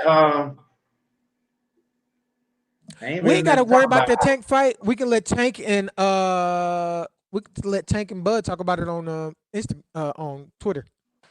Well, before he get the Bud, he gotta get the Lomo first. He gotta talk to Lomo. Oops. You gotta talk to him. So, but as far as the phenom, okay, I appreciate that. Coco did live in Atlanta for a little bit. Thank you, Cookie. So the Appreciate phenom that's you. known as Coco, all I gotta say is keep grinding, man. That's heavy that you beat. But 15 years old, Wimbledon against your idols. That's what Venus and Serena. But my question to you guys, and this is a serious question: when did Venus and Serena start dominating? I believe they were. That was about 15, 16. 15, 16, right? Yeah. So I mean, yeah. I'm not saying that tennis is a strenuous sport because I tried to play and I quit about 5 minutes in because it is a difficult sport. It is a difficult sport. It really is not that easy. You gotta have. I'm telling you that eye-hand coordination. You have to have that. And you gotta have stamina because you're gonna be running most of the day. You gotta have. You better take some serious cardio. So consider the fact that she did that against a legend like that. Hey man, salute. You guys. She did it against Venus, and then she got all the way to the final. She beat Serena at one point. She beat Serena, but I think she got to the finals. She lost. Yeah. Because I think I didn't watch it because I was, tennis and golf. I don't know why they show it in the morning because, I'm sleeping in the morning. But according to my tennis gets shown whatever host country and whatever time zone the host country is. So Right. Wimbledon is in So, I England, mean, and they're 5, 6, 7 hours ahead. I know when I get So- off work. When I get off work, people are already talking about tennis. I'm like, I just walked in the house at 7 o'clock. So I mean, so it was. Yeah. Because I couldn't do it. I couldn't do it for 5 minutes. So the fact that she went toe to toe with a legend like that, and to remember and to have the hand-eye coordination like that, because especially with Serena, like Venus right now in her 30s can still serve at almost 100 miles an hour. like was like You hit a ball at me at 100 miles an hour. I'm not That's trying to return it. I'm trying to hit you in the head with something. Hey, that's assault. But, I don't know if I might be pronouncing his name wrong. Kenan. He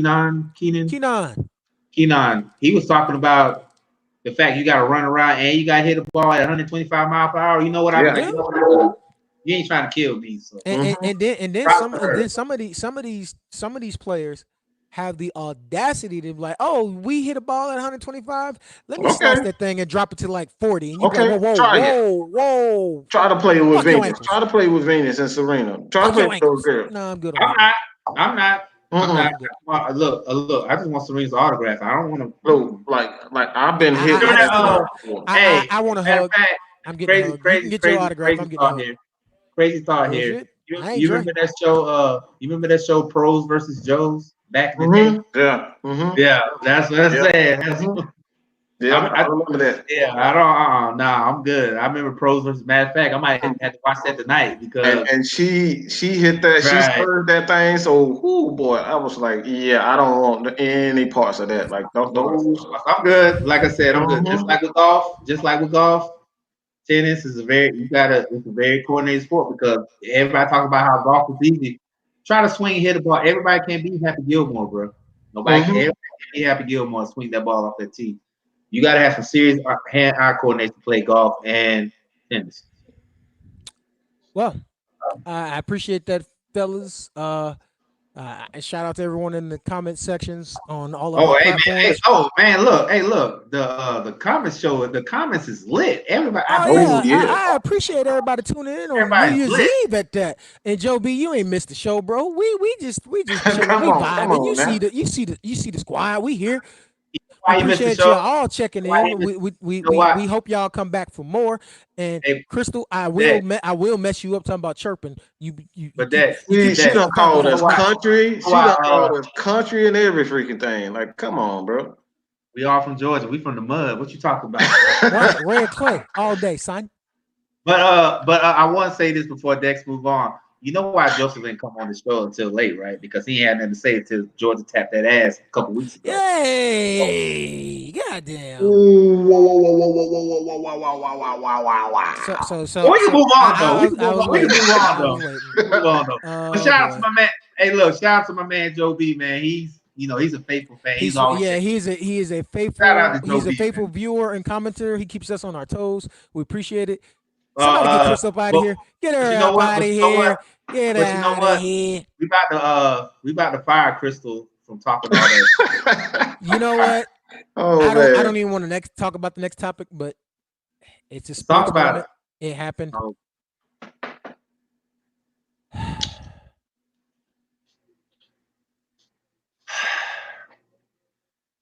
Somebody gonna talk about this because I gotta get my thoughts together. Somebody gonna talk about this? Somebody. The only thing I'm gonna say about this is the only thing I'm gonna say. Give that my third baseman. That's all I give a shit about. The only thing I'm gonna say about this is that. Oh, and fuck that dude standing on first. I don't like him either. No, the only thing I'm gonna say is that should have been our championship. That's all I'm gonna say. That should have been our championship. That's it. That's all I gotta say. That's all I gotta say. That should have been our championship. Well, considering the fact that right now it's 3 Atlanta people and our producer, our best friend, and our sister is from St. Louis, she ain't got nothing to say, even though that fucking series was bullshit. That should have been our championship because I don't think nobody here has nothing really. It's nothing to say. You know what? The only thing I will say is shout out to Anthony Rendon for getting paid. That's it. So he can get laid in the Escalade. I want to say this. I'm glad. I'm if there's any positive and them winning the championship, It forces the Braves to actually open up that pocketbook. Yeah, but him going for that 300 and didn't get a championship. How that tastes now? How stupid did you look now? You got 300 million, you still don't have a championship. Oh boy, I guess I was waiting on that. Anywho, so that's all. That's all I got, I'm man. saying as a rival of the Nats. That's all I'm saying. anywho, we're gonna talk about a subject that is near and dear to my old broken heart, because I know about bodies being broken, and I know about thinking about letting it go before that time comes and you ain't got nothing to let go of. So that happened. All right, let y'all go. Let me go first, Dre. Let me go. Go ahead, Mike. You got the floor, bro. Because I said this earlier about Matt Ryan, and I don't think people realize how physically demanding football is.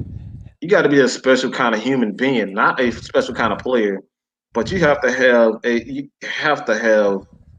physical makeup to be able to take hits the way these guys take hits. And guys like Andrew Luck just did not have the physical makeup to be able to take those hits like a Matt Ryan, Drew Brees, Tom Brady. These guys get hit by 300-pounders running at you at 4.2, 4.5 speed, and you wondering why these guys have CTE, have broken bones and all these type of stuff, man. It's like this is why I always say that I gotta respect Matt Ryan, because this dude has missed 2 games out of his entire 11-year career. Okay, 2 games. Just think about that, in a whole year, and people still try to find a way to disrespect him. I've never seen a quarterback miss 2 games out of the entire year, outside of maybe Brett Favre. I've never seen that ever from a quarterback. All right, so Andrew Luck, man, I did not see that, but it made me respect these playing the position of quarterback even more so because of these. That was the general manager. Ryan Right. Grigson was the general manager up there, and Ran when him Andrew to Luck retired the way Ran he him to the did, ground. I felt like he should have been fired. Yeah. He should have got that dude some help, man. And that's why I say I respect I quarterback. mean, and that's why I don't want to steer the conversation a different way, but that's why I'm thankful for, but also amazed when it comes to Matt Ryan. Yeah. I'm thankful because he's missed 2 games his whole career. Career. 2. His whole career. Over the last, I believe, 5 to 6 years, he's been the most hit or sacked quarterback in NFL And by a long shot, because our offensive line can't hold water in the ocean with a boat in a bucket. Yeah. That's You know how it is. You know how it is. That's why I said we have the worst. But yeah, we have the worst fan base in I sports. will say this though. Really do. I followed Andrew Luck's career, and I honestly, Captain Andrew Luck on Twitter was one of my favorite accounts. Andrew deserved better, and his body fell apart just because AFC is a lot. It's not that it's a different sport. They seem to have a lot more 3-4 up there, so they have more linebackers. They have faster moving, harder hitting hits. Whereas Matt Ryan gets sacked a lot, but it's usually by defensive ends or defensive tackles that we just couldn't block long enough. He's got linebackers coming at him full force trying to spike him. This is why I said that I'm skeptical of Dimitrov making a solid draft class this year. Well, we got Rich McKay back, so that's going to help a lot. Well, I hope it works. I hope it works. We've seen Rich work his magic. That's why we had some of the hits we got them because we Yeah, because that move to go up and get Julio Jones wasn't solely Dimitrov. Rich McKay had a lot to do with that. He is the team president. That's what we have to understand. He is the team president and president of football operations. Yep. So he is the head honcho. All right. The GM just pretty much just follows what he wants. Yep. And there's only one person. Rich McKay answers to one person and one person alone. Mm-hmm. Arthur Blank. That's it. Thomas Dimitrov has to answer to Rich McKay. Yeah. And so y'all know my motto, my favorite word. Fuck them, fire them all. Oh no, not well. That's my other. He gonna walk through the office and fire everybody. Nah, it's more like the streamline. I just want that consistency. That's what I want. But that's why it dawned on me like midway through that press conference that I'm actually okay with that move because of consistency. We'll actually have a staff that stayed in play because I just hope that it translates on the field because y'all saw how frustrated I was to see how we beat the Saints and the Niners and then turn around and lose to the Cardinals and the Titans. I mean, yes, the Titans are making the playoff team, but we were better than the Titans. We were just a field goal. And I tell you, let me say this too, and I kind of brought this up to Dex in the chat. The Falcons weren't as bad as the record said early in the game.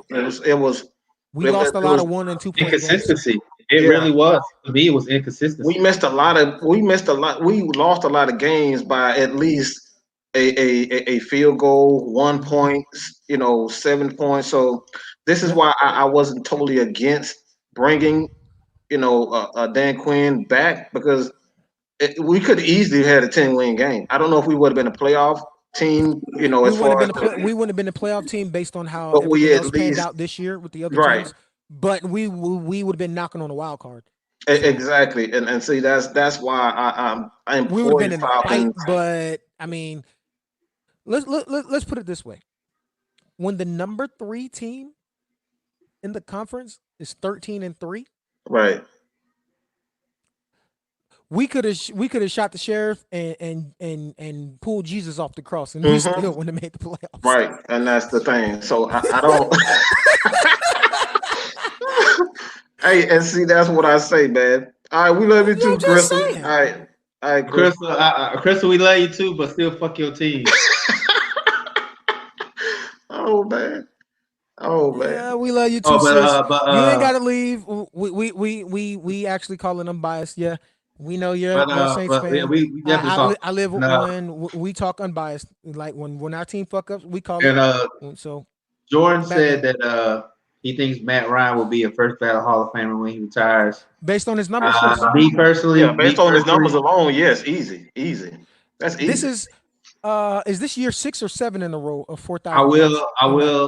I will say it depends on what class he's in. If the class he's in is heavy, he won't get it. Matter of fact, Matt Ryan is 7, by the way. Matt Ryan has 7 years straight of 4,000 yards passing or more. Absolutely. But you just got to look at the fact that who he's going to be in the class with. If he's going to be in the class it'd just be whenever he decides to go. Well, I already said that if he doesn't get first ballot, he'll be 2nd or 3rd. But it all depends on the class he's in. That's all. I can see 2nd at the latest.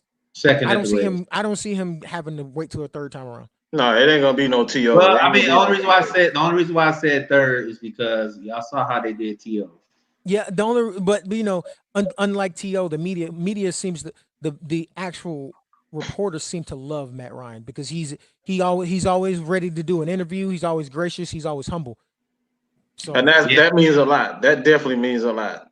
So Chris, that's just like Julio. Julio can put up T.O. numbers, and Julio go in on first ballot. Julio's on first ballot. Because how many times have you ever heard of Julio ruffling a feather here? Let alone causing problem ruffling a fucking feather. I can name one, but it wasn't his fault. You mean when he trained with T.O. to get better? No, when he tried to get more money and everybody was talking about trading his ass. That wasn't ruffling a feather. That's called guaranteeing your fucking future. No. Not him. He didn't ruffle. It didn't ruffle his. it ruffled everybody that was talking about trading. Yeah, the so-called I'm media. loyal to the logo. How about the front office was like, no, we're cool with him. We know what he's trying to do, and we're trying to work with him, get it worked out. But see, that's the thing about it. We know that, but the people that logo affiliated, they want a Julio traded. Oh, a lot of them. Oh man, a lot of them. Because there's some Falcons fans that I really want to put on blast that I'm gonna let it go because they pretending like they lifers and the big wigs and soon as somebody you know what it is, because you stay bashing the dogs too, but you're supposed to be my brother, so I'm gonna leave you alone right now because I'm kind of tipsy and I'm feeling good right now. So if y'all ready, we're gonna move on to the next topic because we only got one more after this one. Yeah, y'all got ready for about this? minutes, so we close the show out because I know everybody wants to see that. Well, it depends on where you're at. If you're in Georgia, we might run a little over. We'll go ahead and cap these two off. Do our rants and get up out of here. Well, I know what's the name? Y'all not doing the peace drop this year, right? Nah, that they decided against the peace. But in Florida, they're doing what's called the booty drop. So I better get with it. Well, is T-Pain gonna be there? The booty I don't know. drop. I don't know. All I know is I've been reading about it. Jacksonville, Tampa, Atlanta, they all participating in it. So the booty drop. And see, that's why you always hear about Florida men in the new. You know what? Next time. Hey, what? There's a flag as whoa. Mason Rudolph got into it. To get out of there. What in the world? Believe Myles Garrett. They're swinging a helmet. Yeah, there'll be some ejections coming out of this. There may be suspension.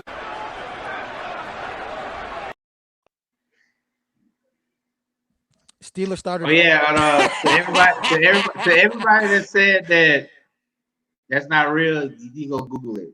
There's a booty drop going down in Florida. So, Cookie by Nature, if you want to hear about it, you gotta go to Google because we don't talk about that on this show. I mean, I can't tell you. Bullshit. We don't. We just. We talk about a lot of things on the show.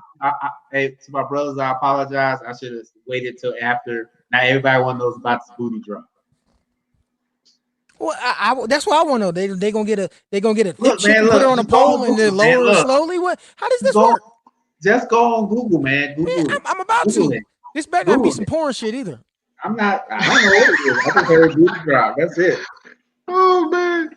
But anyway, as far as that incident with the New Year's Eve booty drop, city of Lord have mercy. Try to tell you, y'all thought I was lying. See, y'all thought I was lying. See, I researched and you know what? This is what I need y'all doing 2020. When y'all share articles, Dre, it's family friendly. Yeah, family. They're dropping a treasure chest, fool. Bruh. A booty drop. Look at me. Booty, look at me. Pirates. Treasure. Look at me. Look at me. Look at me. Look at me right now. We from Columbus, right? Yes. From Columbus, right? Yeah. Remember Yes. You remember we had family day in the park? Yeah. Okay then. So yeah. Come on now. You smarter than that, bro. You smarter than that. Oh wow, man. But trust me, I seen a lot going down at family day in the park. You know what? Let's talk about Myles Garrett because you got sidetracked. I was ready. I was ready to say what I wanted. Thank you, Cookie by Nature. Drinking was family friendly too. Don't believe that. Thank you. See, somebody had to say it.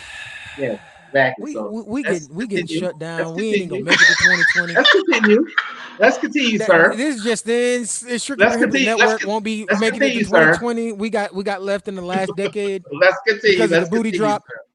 Let's continue, sir. See, come on. Let's continue, sir. Yeah, Dre got. Ooh, Nikki done said you need to focus, Dre. Focus. Ooh. She's still mad at me. She got mad at me because I talked about Kawhi. So continue. man. So as we, far as the issue here is this one. Do I need to replay the video for you? no, because I already said what I'm gonna say. Mason Rudolph is just as guilty. And Jordan agreed with me.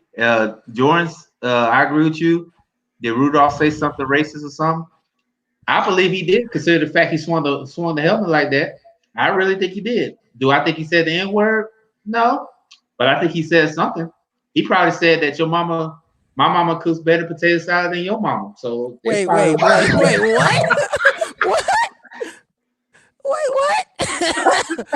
Wait a minute. I don't know. You tell Corey to keep that raisin. I don't know what he said. I don't know what he said. We're getting kicked off the air, you ass. I don't know what he said. Hey man, you know how we do. We take pride. Somebody check on our YouTube channels. Make sure we ain't been bad. I love the potato salad, but I'm just saying. I'm not saying that he said the N-word, but he had to say something for him to go off like that. Yeah. Jordan just said we got kicked. Jordan just asked where we went. We've been kicked off the air. Oh my God! Oh man! Maybe he said I could beat you in spades. Something. He must have said something. Man. I don't know. I really don't. But was it egregious? Yeah, very was because Miles Garrett. But I agree with what Cookie by Nature said because I've been in the heat of battle. Mm-hmm.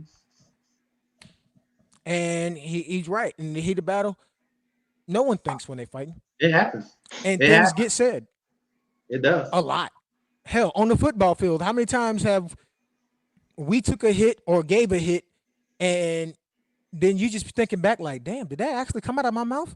Yeah. Hey man, look. Yeah. Hey, I'm telling you right now, and Dexter tell you, when I hit you hard, I'm gonna tell your mama about it. Yeah. I played safety. Strong safety. I was just like Keanu O'Neal. You came across that middle, your ass was mine. Mm-hmm. This shoulder, your chest. And whatever said was on the ground, hey.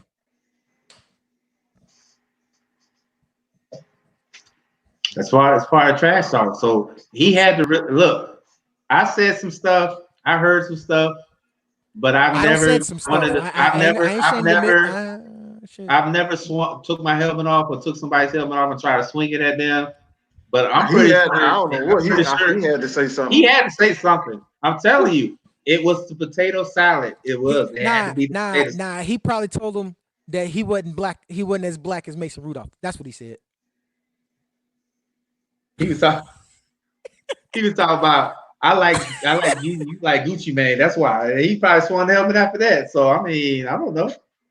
I really don't. Something about Dan's post in the chat there, Mike. Crystal,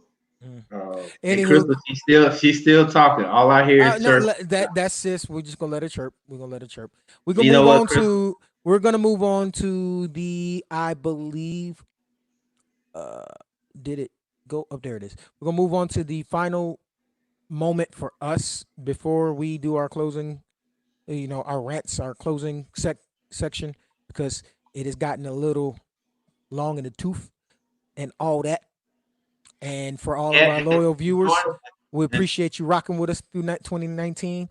2020 is about to be even bigger, better, and better. I think that's a movie or something. Sound like a porno. Don't judge me. You talk about me. So hey, I have nothing. Mine's sitting right there, so I ain't worried about it. Anywho, y'all ready? All right. Sure. Here we go.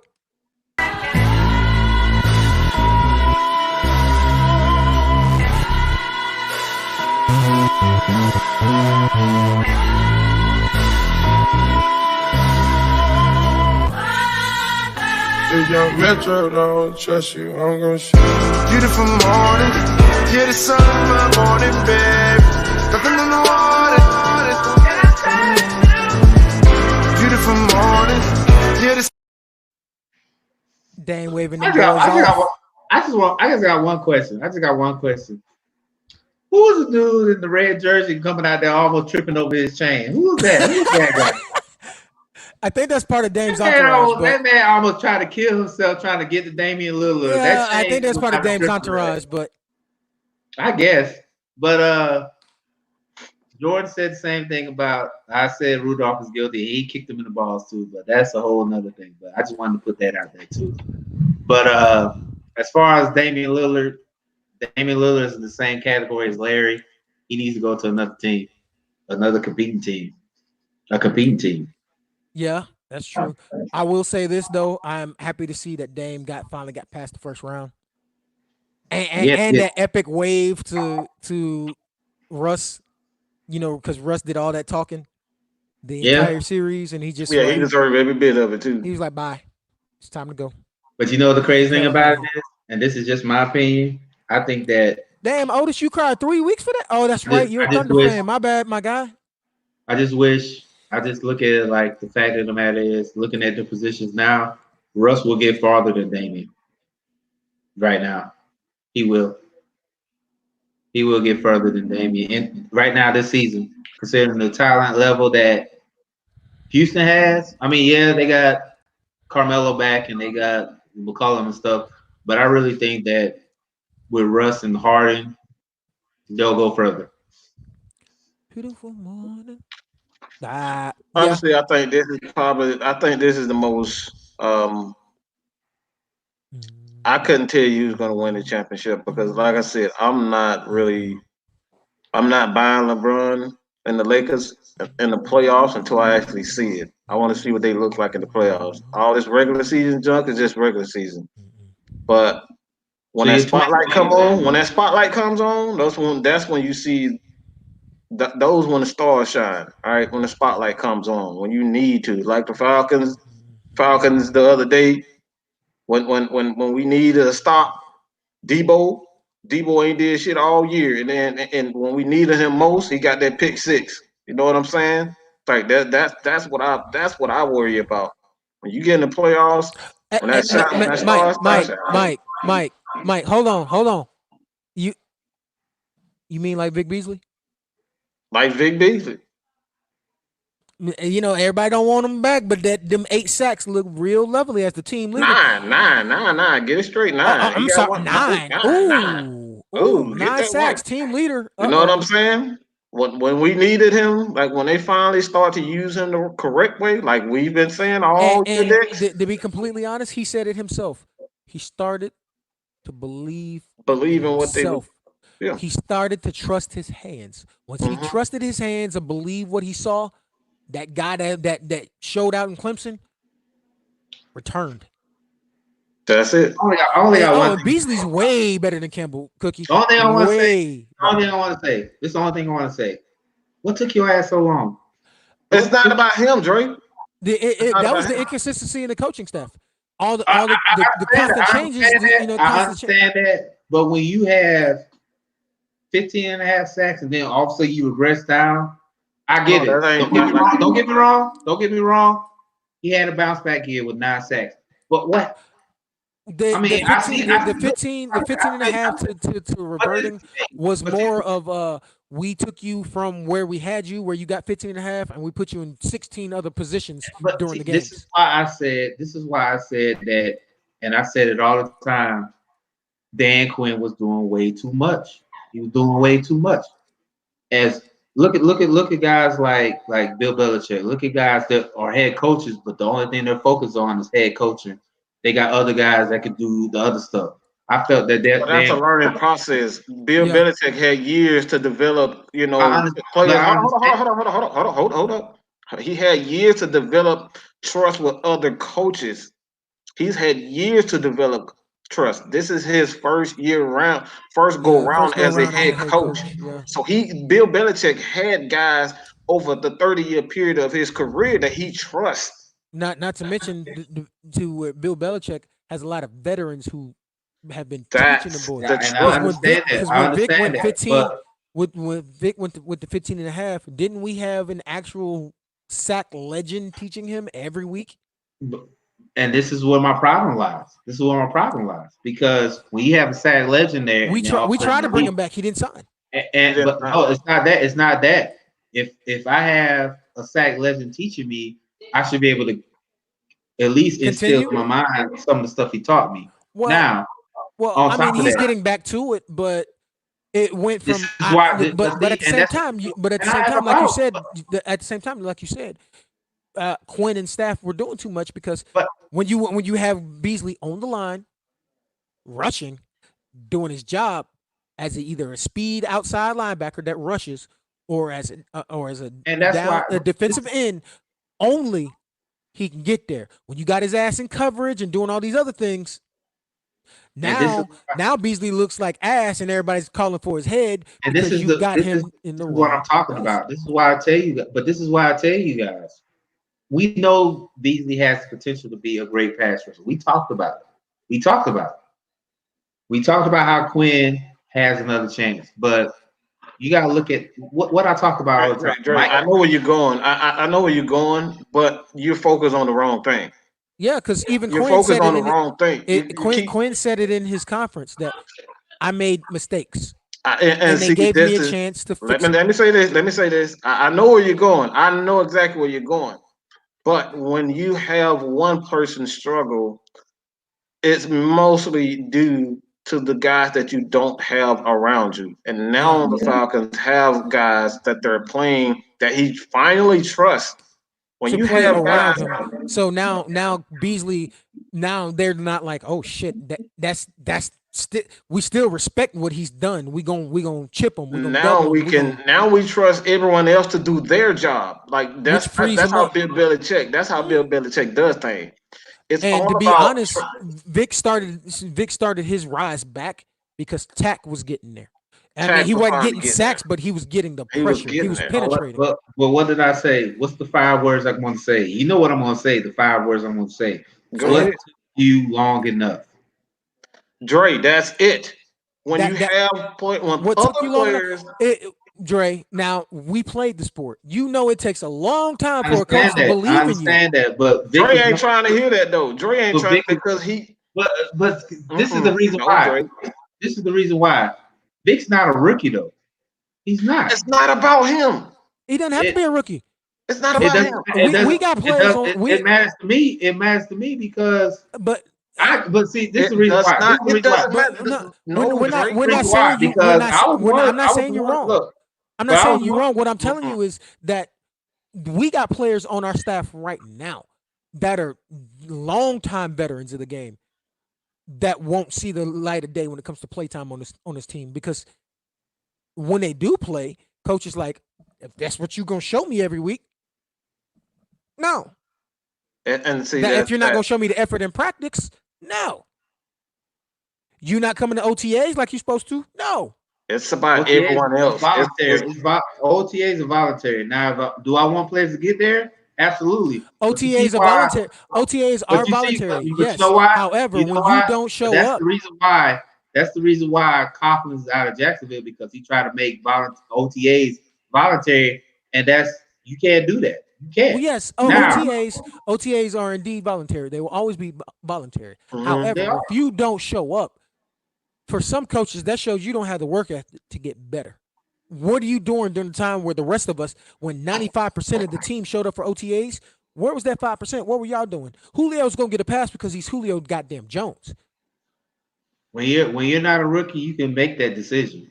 You can make that decision, but if you haven't put anything on paper, if your stat line don't say that you rate not being at OTAs and not being a problem, not showing up is going to be a problem. That's just like the military. Yeah, you don't have to technically come to PT, but if your ass failed my PT test, your ass belongs to me now. Well, we already know what that goes, because when you make E6, they don't care if you make PT or not, just as long as you show up for work. And I'm looking at Beasley's numbers right now. This man's a 4-year veteran. He's a 4-year veteran. Stop it. Let's stop right here. Oh Lord. What good is a pass rush without coverage?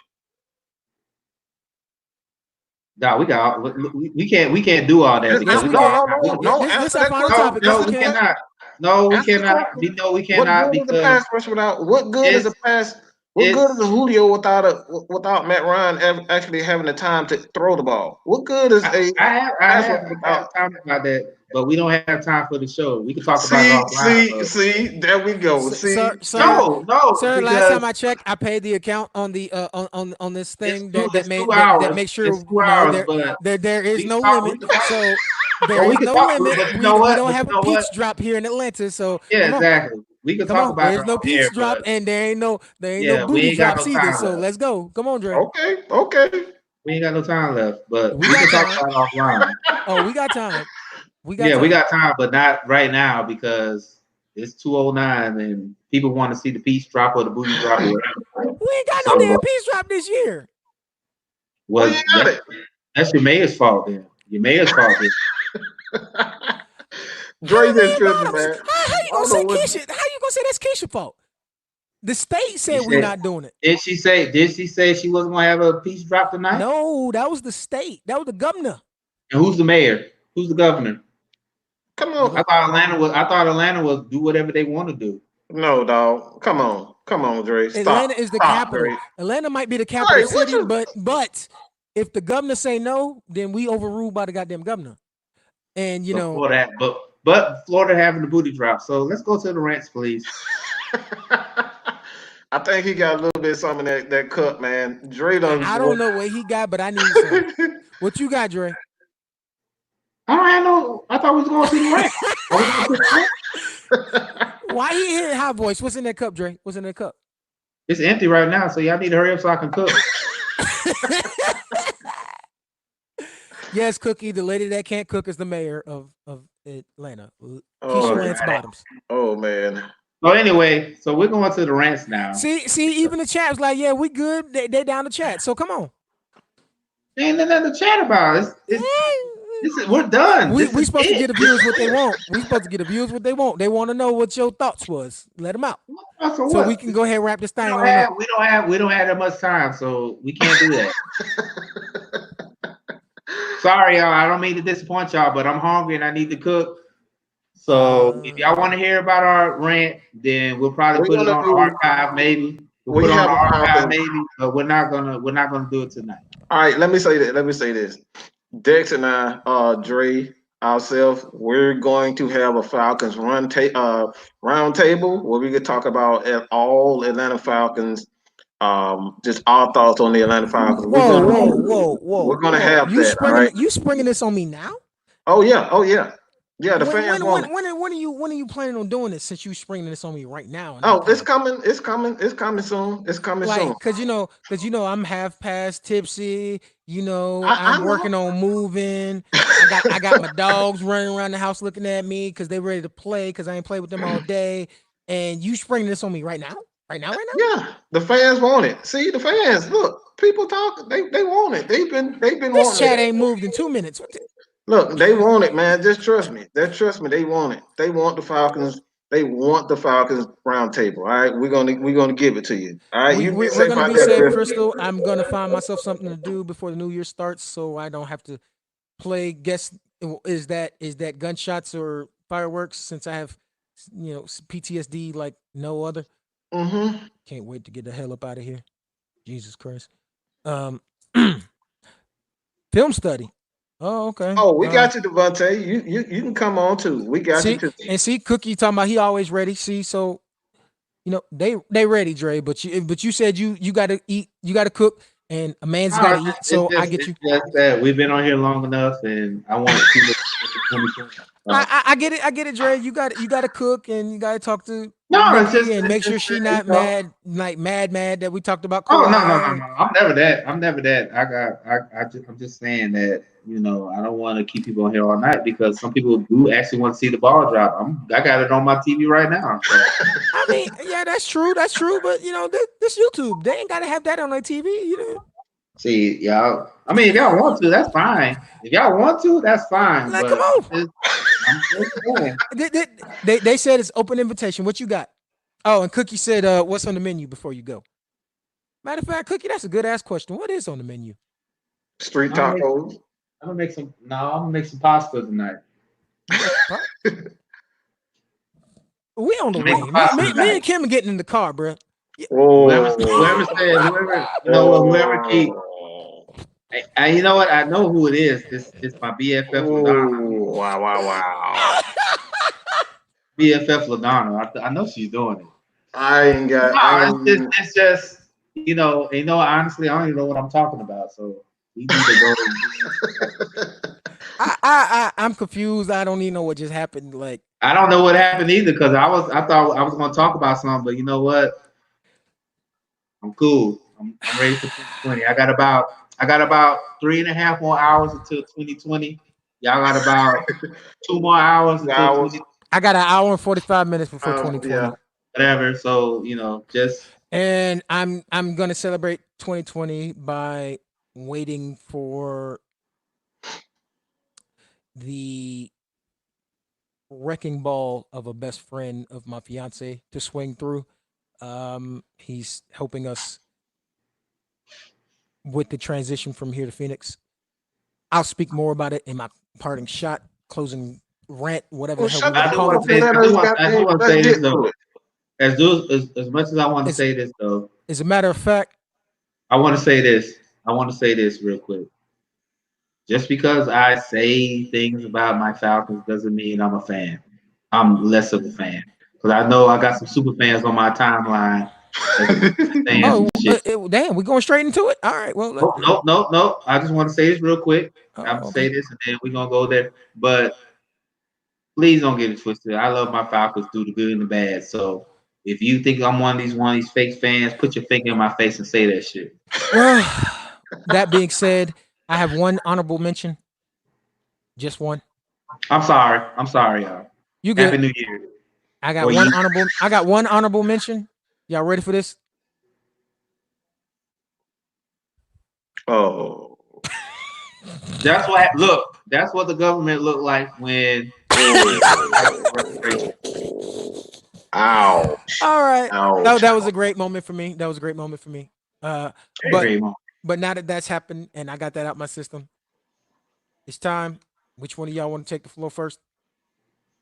Well, mine, I'll go because mine, I really don't have anything to rant about, to be honest. I'll just plug out stuff. All right.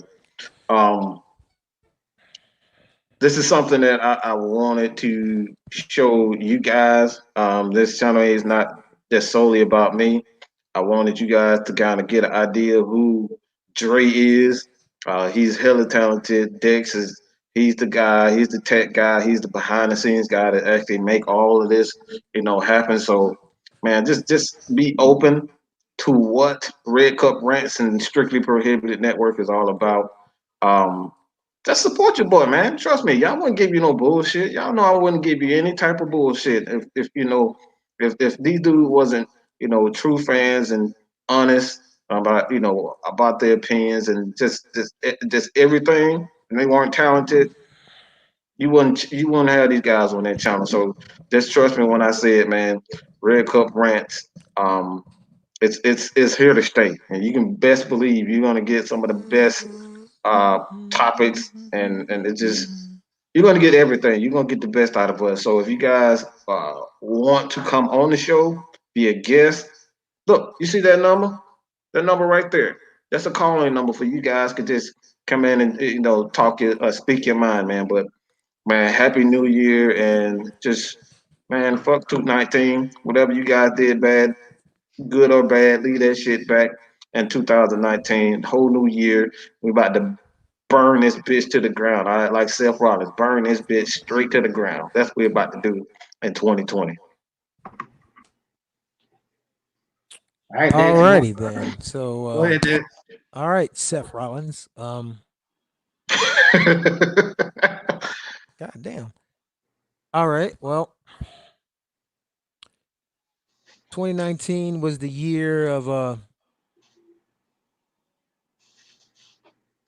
trying to think of a polite word since this is. Do you realize? Do you realize that we're not polite? You know what? I got fussed at today because I went full rampage on a status. Dre knows. I mean, Mike knows what happens.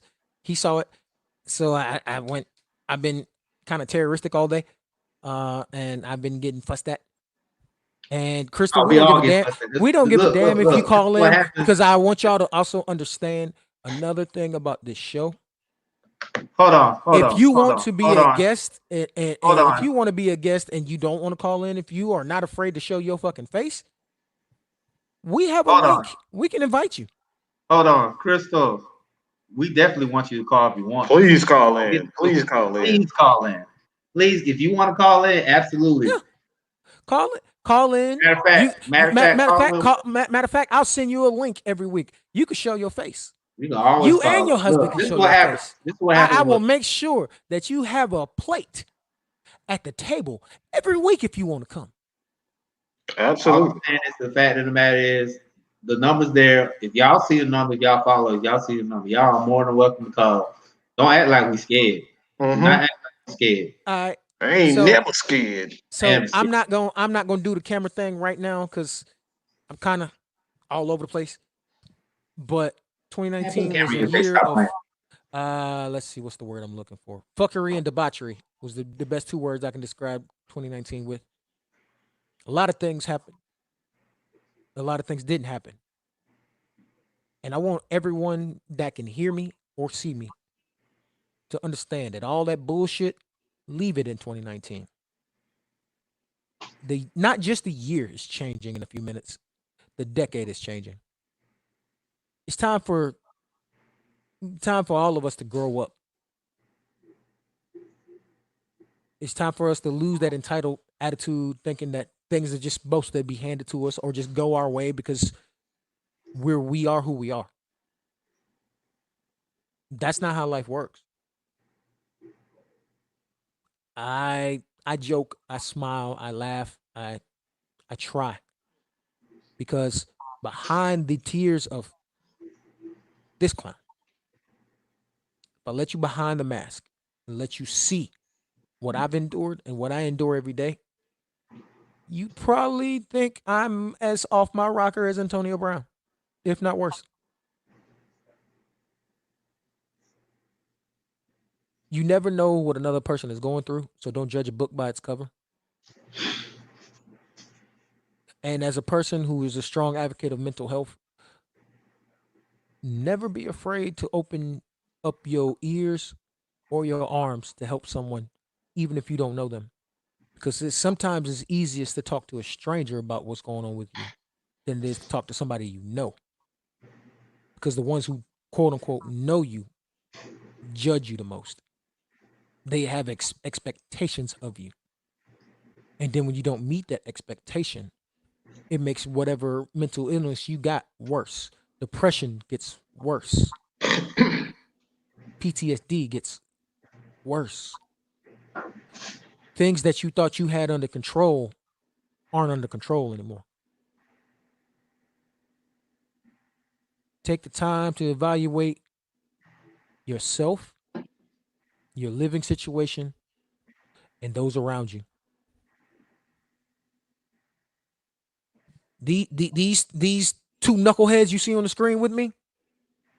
Damn, knucklehead, bro. Hey, you heard me. My two big brothers. I'll let it fly. Let it fly this time. These two knuckleheads are two of my big brothers, and I wouldn't trade them for nobody. Because there's not many people. There's not many people that I trust as much as those two. Two more. Yeah, there is two more. Two more.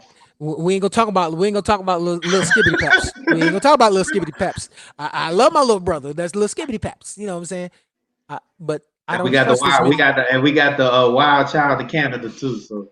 Oh yeah, and we got our BFF, our best friend, our producer, and our sister down there. She's in the control room. I don't think she want to show her face right now, but she's showing that Kanye face. So I'm gonna talk to her when I get off the phone. When we talk to her.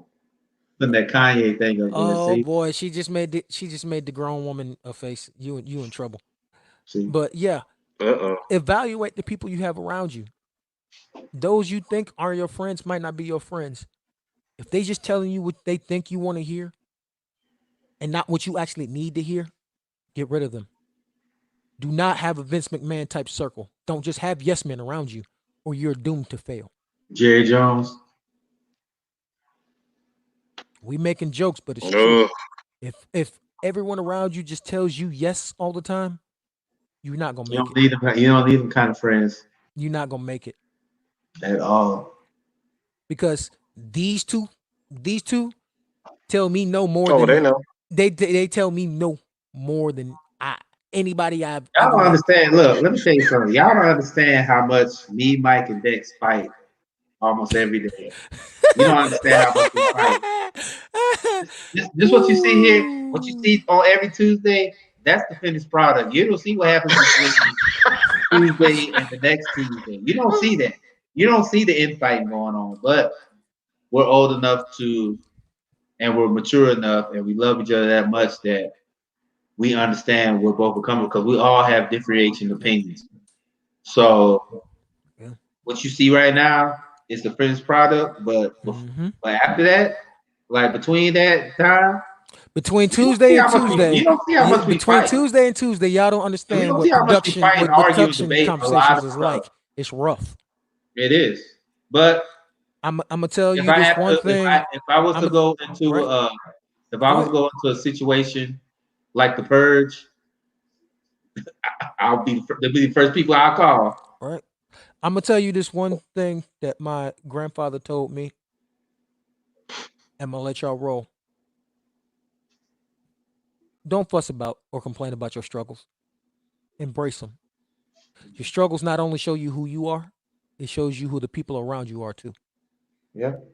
When I'm struggling, these two have always made sure that I got my ass up off the ground, Mm-hmm. that I'm still breathing. Mm-hmm. How many of your friends can actually say that? And I don't mean just, oh yeah, it'll be all right. No, these motherfuckers have literally, if I need to hop a flight, I'll be there. Get up.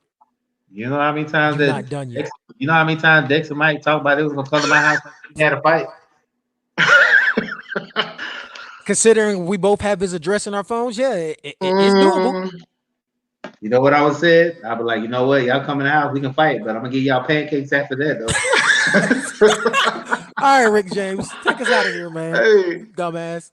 Hey, everybody likes pancakes though, man. I mean, it ain't Waffle House, but it'll be damn near close. All right, game blouses. You right. Yeah. So, but whenever you're done, Dex, so let's Take go, us home, man. Dre.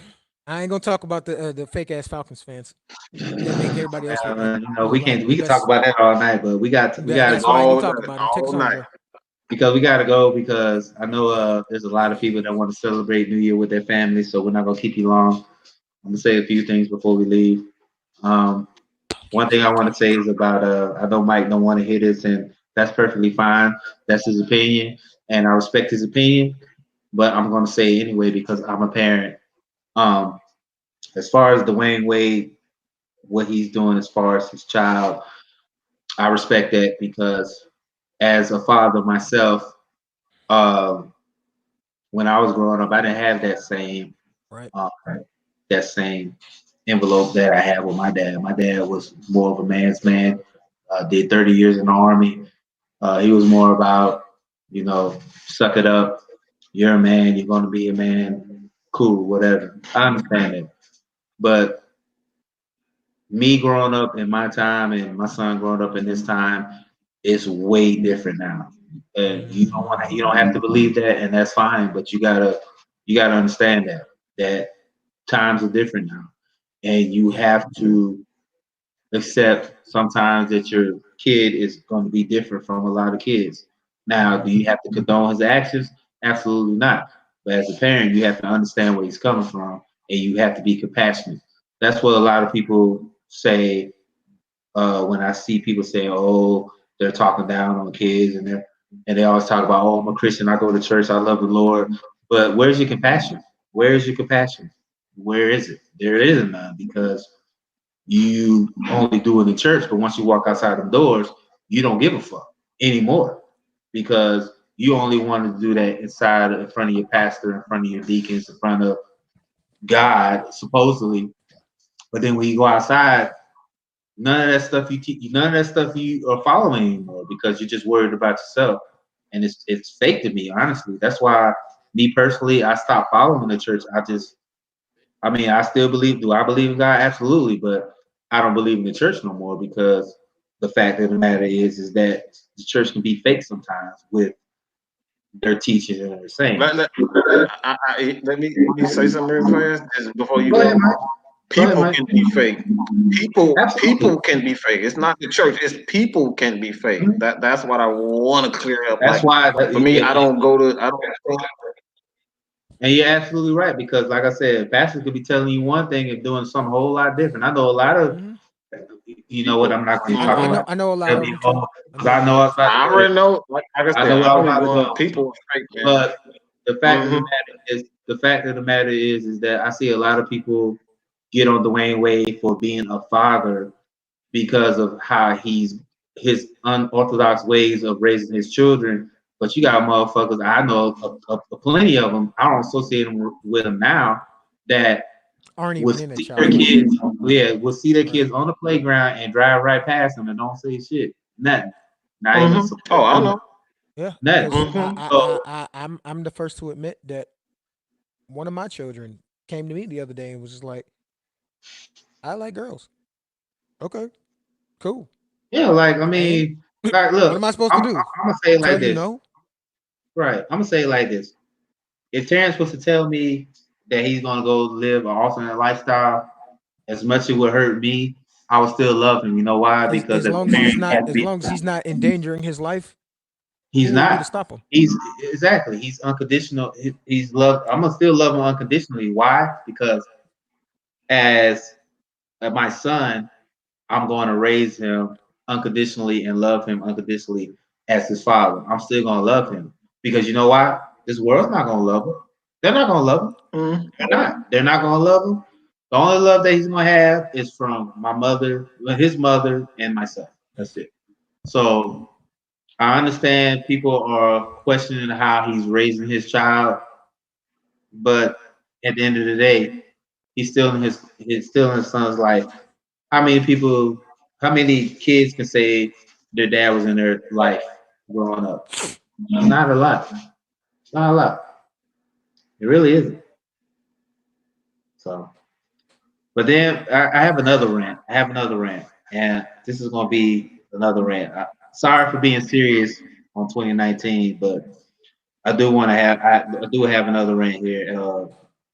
And Dex and Mike, you probably saw this yourself because we all follow Papa Falcon on his page, and he was talking about the kid that committed suicide by getting killed by a freight train. Right. Wasn't he a college football player? No, he just accepted a scholarship to Tech. He was a 4-star player. Yeah. He just they say he got killed by a freight train, and people trying to figure out. We're gonna find out he killed himself by suicide. I'm gonna say something. I'm gonna be real honest here because if people listen to me and listen to Dex and listen to Mike, this is a very serious subject for me. I know everybody talks about the jokes and everybody talks about how I be hee and making everybody laugh, but when it comes to mental awareness and mental health amongst Black men, that's something I really take a really big, serious consideration in because we've all been there. Like I said, Dex talked about it earlier. I do suffer from a little bit of PTSD. I do suffer from depression a little bit. And people talk about how depression is supposed to look a certain way. Everybody says that depression is supposed to look like the person that's sad. Robin Williams was depressed, but did he look it? Did he look depressed? Jim Did the Carrey chef is depressed. Jim Carrey has right, depression. right? Did the chef who hung himself? Did he look depressed? That man was living his life eating I'm 5-star. gonna be completely honest with all of you listening. Most comedians that you have seen and laugh at, most actors and actresses that you have seen and watched and enjoyed suffer from depression. Right. Some of the roles that they take throw them into depression. Right. Look at everybody who's ever played the Joker as of recently ended up with depression or PTSD as a result. Right. So I mean, the chef, he was out here eating 5-star course meals and living his life, going to all these hotels and stamping off, and he hung himself in his mansion, a mansion, not an apartment, not a slum house, not under a bridge, at his mansion. gonna tell you right this, man. Depression is very real, especially now, especially right now with Christmas and New Year's. It's very real. It's very real. So, um, if you haven't watched the video that Papa Falcon put up, unless I watched it and I was very heartbroken about it because there was a mother that was crying out for her son that she was heartbroken. And I say it all the time. My biggest fear to me is me burying my child before I go. That's my biggest worry, my biggest fear. So when you going into 2020, I'm thankful going into 2020 with a fresh mind and a fresh mentality. But at the same time, check on your strong friends. Me and Mike and Dex are probably the three strongest guys you know. But every now and then, please check on us because sometimes we don't have it all there. Mm-hmm. Trust me, because it's been times where I completely fell off. I'll talk both of them off the ledge plenty of times. Right. I'll really talk both of those guys. There have been many times where Mike and Dex have said they was gonna come see me because I was not in my right frame of mind. Mm-hmm. And they were willing to go to war with me to make sure I was good. Yeah. So you need friends like that because you got people like Robin Williams that passed away. Even Kate Spade, who was a very good designer, she killed herself because she wasn't happy. But she's probably the food guy. I forget his name. The food guy. Yeah, the chef. The chef. Yeah. You just gotta look at it like this. Just because you have a great job or you're happy or you're money don't buy happiness. Money can't buy you happiness. They're the ones you have to check on because everybody looks for the guy that's like the Eeyore. You know how Eeyore, if you ever watch Winnie the Pooh, Eeyore was quintessential depression guy who always sad. He was always down on himself. Them not the guys you gotta look out for. You gotta look out for the one that's telling jokes, Anthony the Bourdain. one that's telling everybody else to be positive, the one that's trying to uplift everybody.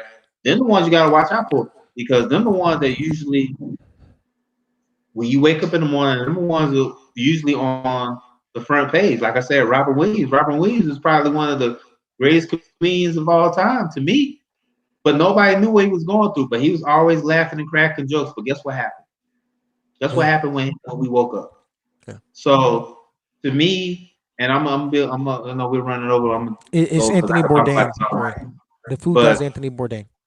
Yeah, Anthony Bourdain. Right. Yeah, Anthony Bourdain. But please check on your people. Please check on your people. You know what I'm saying? That's all I got to say after that. I'm good.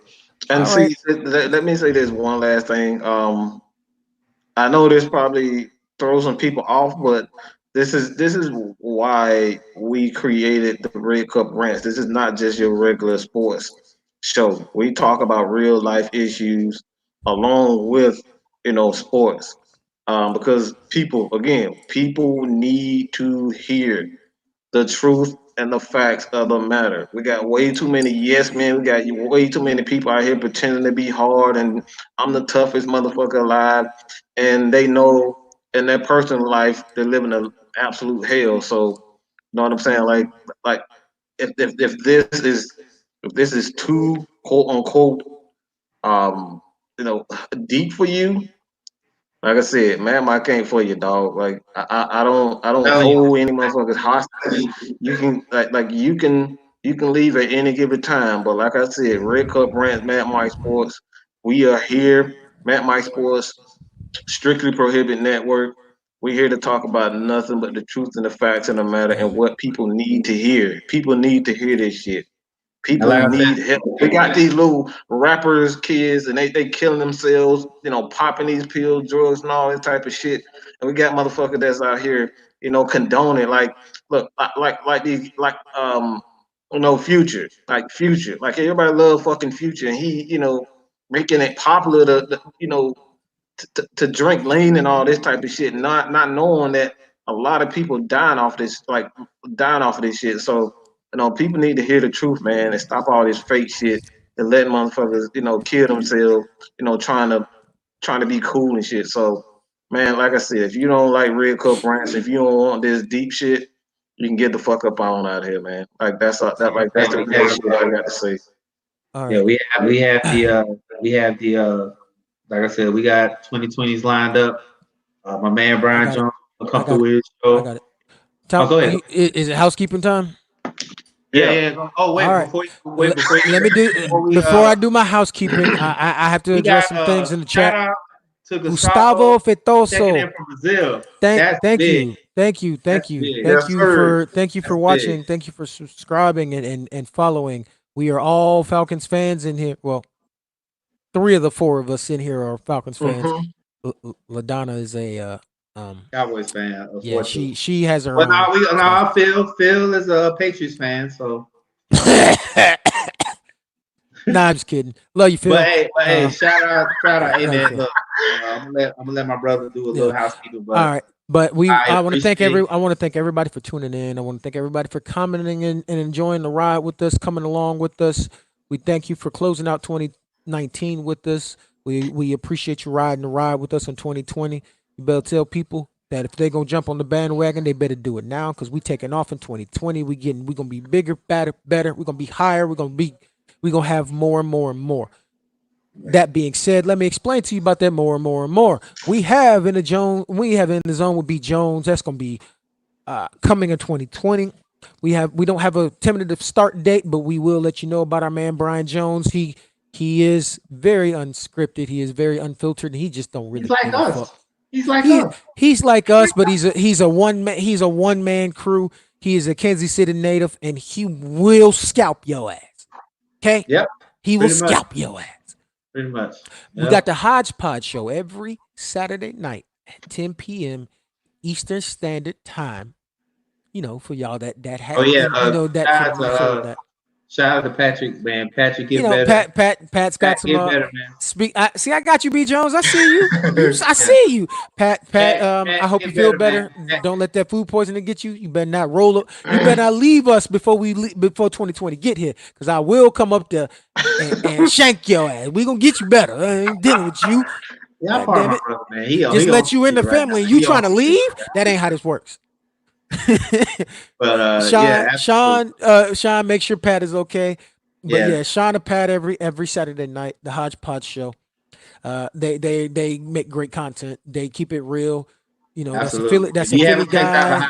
If you haven't checked out the Hodgepodge show, please watch it. It's a very. I can't remember where they both from. I know one's from Philly, and I don't know. Patrick is a Cowboys fan, so I don't know where he's from. I need to talk to him.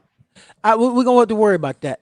And we have one of our other we got one of our other things shows that comes on. It usually comes on after every game.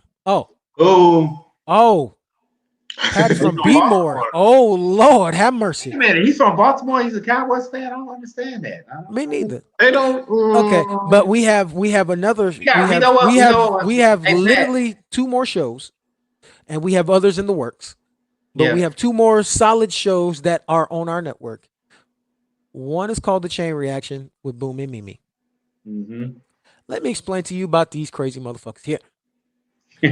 Comes on after every Falcons. No, comes on after every Cowboys game because they are Cowboys people. They are located in Dallas, literally in the heart of Cowboy country. So when they tell you some Cowboys news, if it's coming from them, it's usually golden because they live fucking there.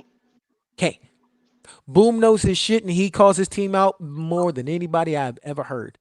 And you think Shannon Sharp and Skip Bayless is bad? Get on Boom's bad side. Yep. Mimi is literally there to try to keep the man under control. It doesn't. Just try to. It doesn't happen. Speaking of Mimi, hey LaDonna, we love you. There's one more show. It's called the Champagne Conversations. It's going to be a Thursday show. If I remember correctly, it's going to have I don't remember what time they're going to start. It's going to be 9 or 10ish. I don't know because my fiance is going to be in it.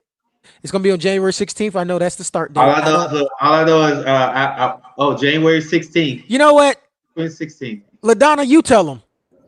She said January 16th. Whoa, nothing. You tell them, goddammit. Jesus. Right there. No, but it's She looking Thursday white. night. She looking mighty white. I am. I know. Yeah, you looking mighty white today. Like you gotta looking whiter than ever. So I can do this. So I can. Hey, look. Hey, I want to say something real quick. Shout out to my nephew Tyreek when he said he was ready to start the show. Right then and there. He was like, F y'all. He was like, F y'all, because I saw his head and I was like, what the hell happened? And Don was like, he started the show. Shout out to my man Tyreek. That's my nephew. My nephew said he was ready to go. We look mighty. LaDonna, tell them about the champagne conversation. Okay, champagne conversations between me, Nikki, and Kim. Sorry about that. I'm getting comfortable. But we decided we wanted to have conversations for women because we had conversations, kind of for men with the whole depression thing. And it was what 2 months ago, 3 months ago, this summer. That's 2 months ago, yeah.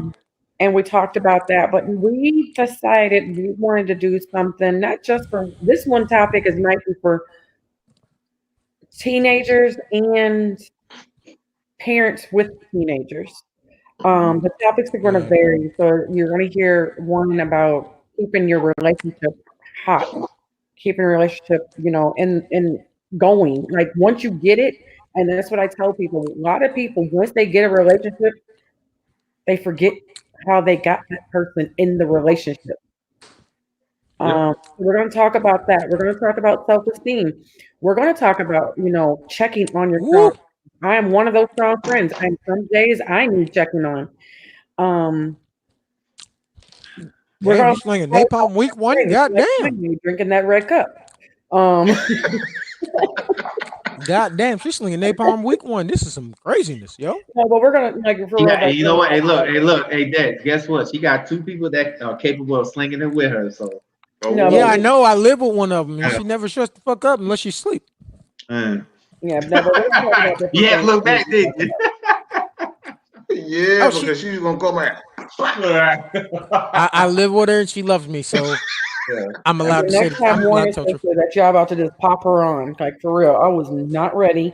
I was plug your show, please. Our lovely best friend producer. For our ladies fans, please tune in because I know sometimes y'all don't have a safe space to talk about women's stuff. There it is. That's the line I was looking for. We're gonna give you an avenue to talk about women's stuff. So and men too. It's gonna be some conversations for men too, because it's not just women. And I'm gonna say this, even though the show will be hosted by 3 women, men. Please tune in. Mind you, I said men. I didn't say niggas. I didn't say little boys. I said men. Tune in. Can't say that on the show, man. Too late. I need y'all to tune in and learn some things, okay? I understand. I need y'all to understand what these women go through on a daily basis. I'm still learning. I have a fiance. I have 2 teenage daughters. When I tell you their struggles are eye-opening, just tune in, watch, and you guys can learn for yourselves. Because a lot of you have never even thought of putting yourself in a woman's shoes and just seeing what it's like to walk a day. Absolutely. I'm learning myself. Matter of fact, I'm gonna be at work, but I'm definitely gonna be tuned in listening. So and yes, I said it. I did say men, I didn't say little boys, and I dropped the N-bomb. I said it. I ain't gonna say shut up. I ain't gonna get us demonetized. Not this time. we PG-13. I get 1 slip up. That was my 1. Okay, I'm done. Oh man! One more. I mean, it's New Year's. Look, let LD finish. And then the chain reaction will probably be on sometime this week, just due to the fact that this whole Jason Garrett DiBiaco thing is going on. So it'll probably be on. I don't even know what's going on. I can't say what's going on. We know what's going to happen. I'm just let y'all all know. I need everybody who's watching tune into that. Yeah, so we'll watch the Mount Vesuvius explode. We'll probably pop in Friday night, Saturday, if the update is by then. And but we're going to do probably once a month, especially if there's big breaking news. We'll probably do something. Draft special still? Y'all still in line for the draft special, or we are doing the draft? Yeah. Matt, Mike, what about us? Are we trying to do one? Oh yes, well? absolutely. That's the together. round table I'm talking about. Together. All right. So before we get off the air, one more thing. Mike, Dex, Phil, Matt, Wrestling Podcast. Stay tuned. Oh yes, absolutely. Still don't have a name. Still don't have a date. We're trying to get it. We're trying to get it in between, either between the wrestling shows a week, because you got AEW, NXT on Wednesdays, you got Raw on Mondays, you got SmackDown on Fridays, you got New Japan on, I believe they run on Tuesday or Thursday usually. Yeah. You have Impact. You got MLL. You got AAA. I watch all of these things. Yeah. We're gonna try. So I know a lot of people. I know a lot of people are asking about why we're not covering wrestling. Just keep calm. We're going to be covering wrestling. We're going to be covering wrestling. I'm going to try my best to not be the old bitter fan of back in the attitude era. You gonna be Vince McMahon, right? No, I'm gonna try to be the anti-Dre, because not the anti-Dre, but the anti-Mike, because Mike is the all the flippy dips and shit. I don't like it. Hey, look, I just canceled my WWE. I know you did. I don't watch wrestling no more. I really I know you don't. I don't know what's going on at all. Gustavo, I saw your question. You're gonna have to listen to the beginning of the show. Just break it down for him. Break it down. Just go ahead and break it down. No, because we are. How do you explain the difference of the team in the first two games? We talked about it at the beginning of the show, so he's probably gonna have to listen to it. Team in the. The change after the break. Consistency. The change after the break was mainly based on the team being more in sync. The coaching staff having actual defined roles and what they're doing, more consistency, and. Can you change play callers? Yes, our defensive play callers. Dan Quinn relinquished the role of defensive coordinator to Jeff Ulbrich and Raheem Morris. Yeah. And Jeff called first and second down. Raheem called third, and that allowed Dan to just focus on being a head coach and to work with the players during practice. Okay, I didn't know if y'all wanted to do that. That's why if y'all want to do it's that, cool. It's cool. Yeah, it's because cool. we still gonna address the comments. We ain't just gonna send them. Okay, back. I'm just making sure. Another thing that the Falcons did that no one talks about is we simplified our defense. Yeah, a lot of the complex hybrid we're trying to do the 3-3-5, 4-6, 5-2s, which is similar to what the Ravens. The Ravens simplified their defense. They just want them to play and be athletes, and that's essentially what what not only the Ravens but the Patriots as well. They simplified their defense. It's just let players just be athletes instead of studying trying for to force them trying to force a square hole to fitting around. Square peg to fit just around. let them play, man. Just let those guys. Raymond, hello, we see you. Thanks for dropping in. Yes, Zay, sir. I don't think we're going to draft a running back at 16. We're probably either going to go D-line or offensive line with the first couple picks. And whoever said they want to call in for the draft special, come on. Yeah. Call in. No, is that B. Jones? Probably. So, all right, man. Let's go ahead and wrap it up. But man. with that being said, we thank y'all for. We went an hour over. Oh well. We thank y'all for. Oh, it's an hour over. And people want to drink their champagne. Their champagne getting cupped. That's what ice is for. They're probably already drinking it like you are. Oh, I'm gonna drink and cook, so I'm good. Yeah, both of y'all. Both of y'all. Good. Mike too. Look, Mike too. That's why he looked bad. That's all I'm gonna say. Happy New Year to Happy New Year's to you. Happy New Year's to you. And Happy New Year to you. That's all I'm gonna say. I'm gonna say this, and I'm gonna get up out of here. The decade is over. 2020 is the start of a new decade. We made it. Start of a new year. Hey, big things for SPN, man. Stay tuned. Your situation is what you make of it. Yep. Let that Unless sink you're a in. Saints fan. Unless you're a Saints fan. So fuck Then yeah. you can go to hell. Yeah. Go there. Fuck yeah. They can't turn it off. I'm sorry. What about the Eagles? They can go to hell too. She can't turn it off either. She wanted the Cowboys to lose, but she can't turn it off either. So it is what it is. But yeah, your situation is what you make of it, guys. And we thank you guys for tuning in. We thank you for rocking with us. 2020.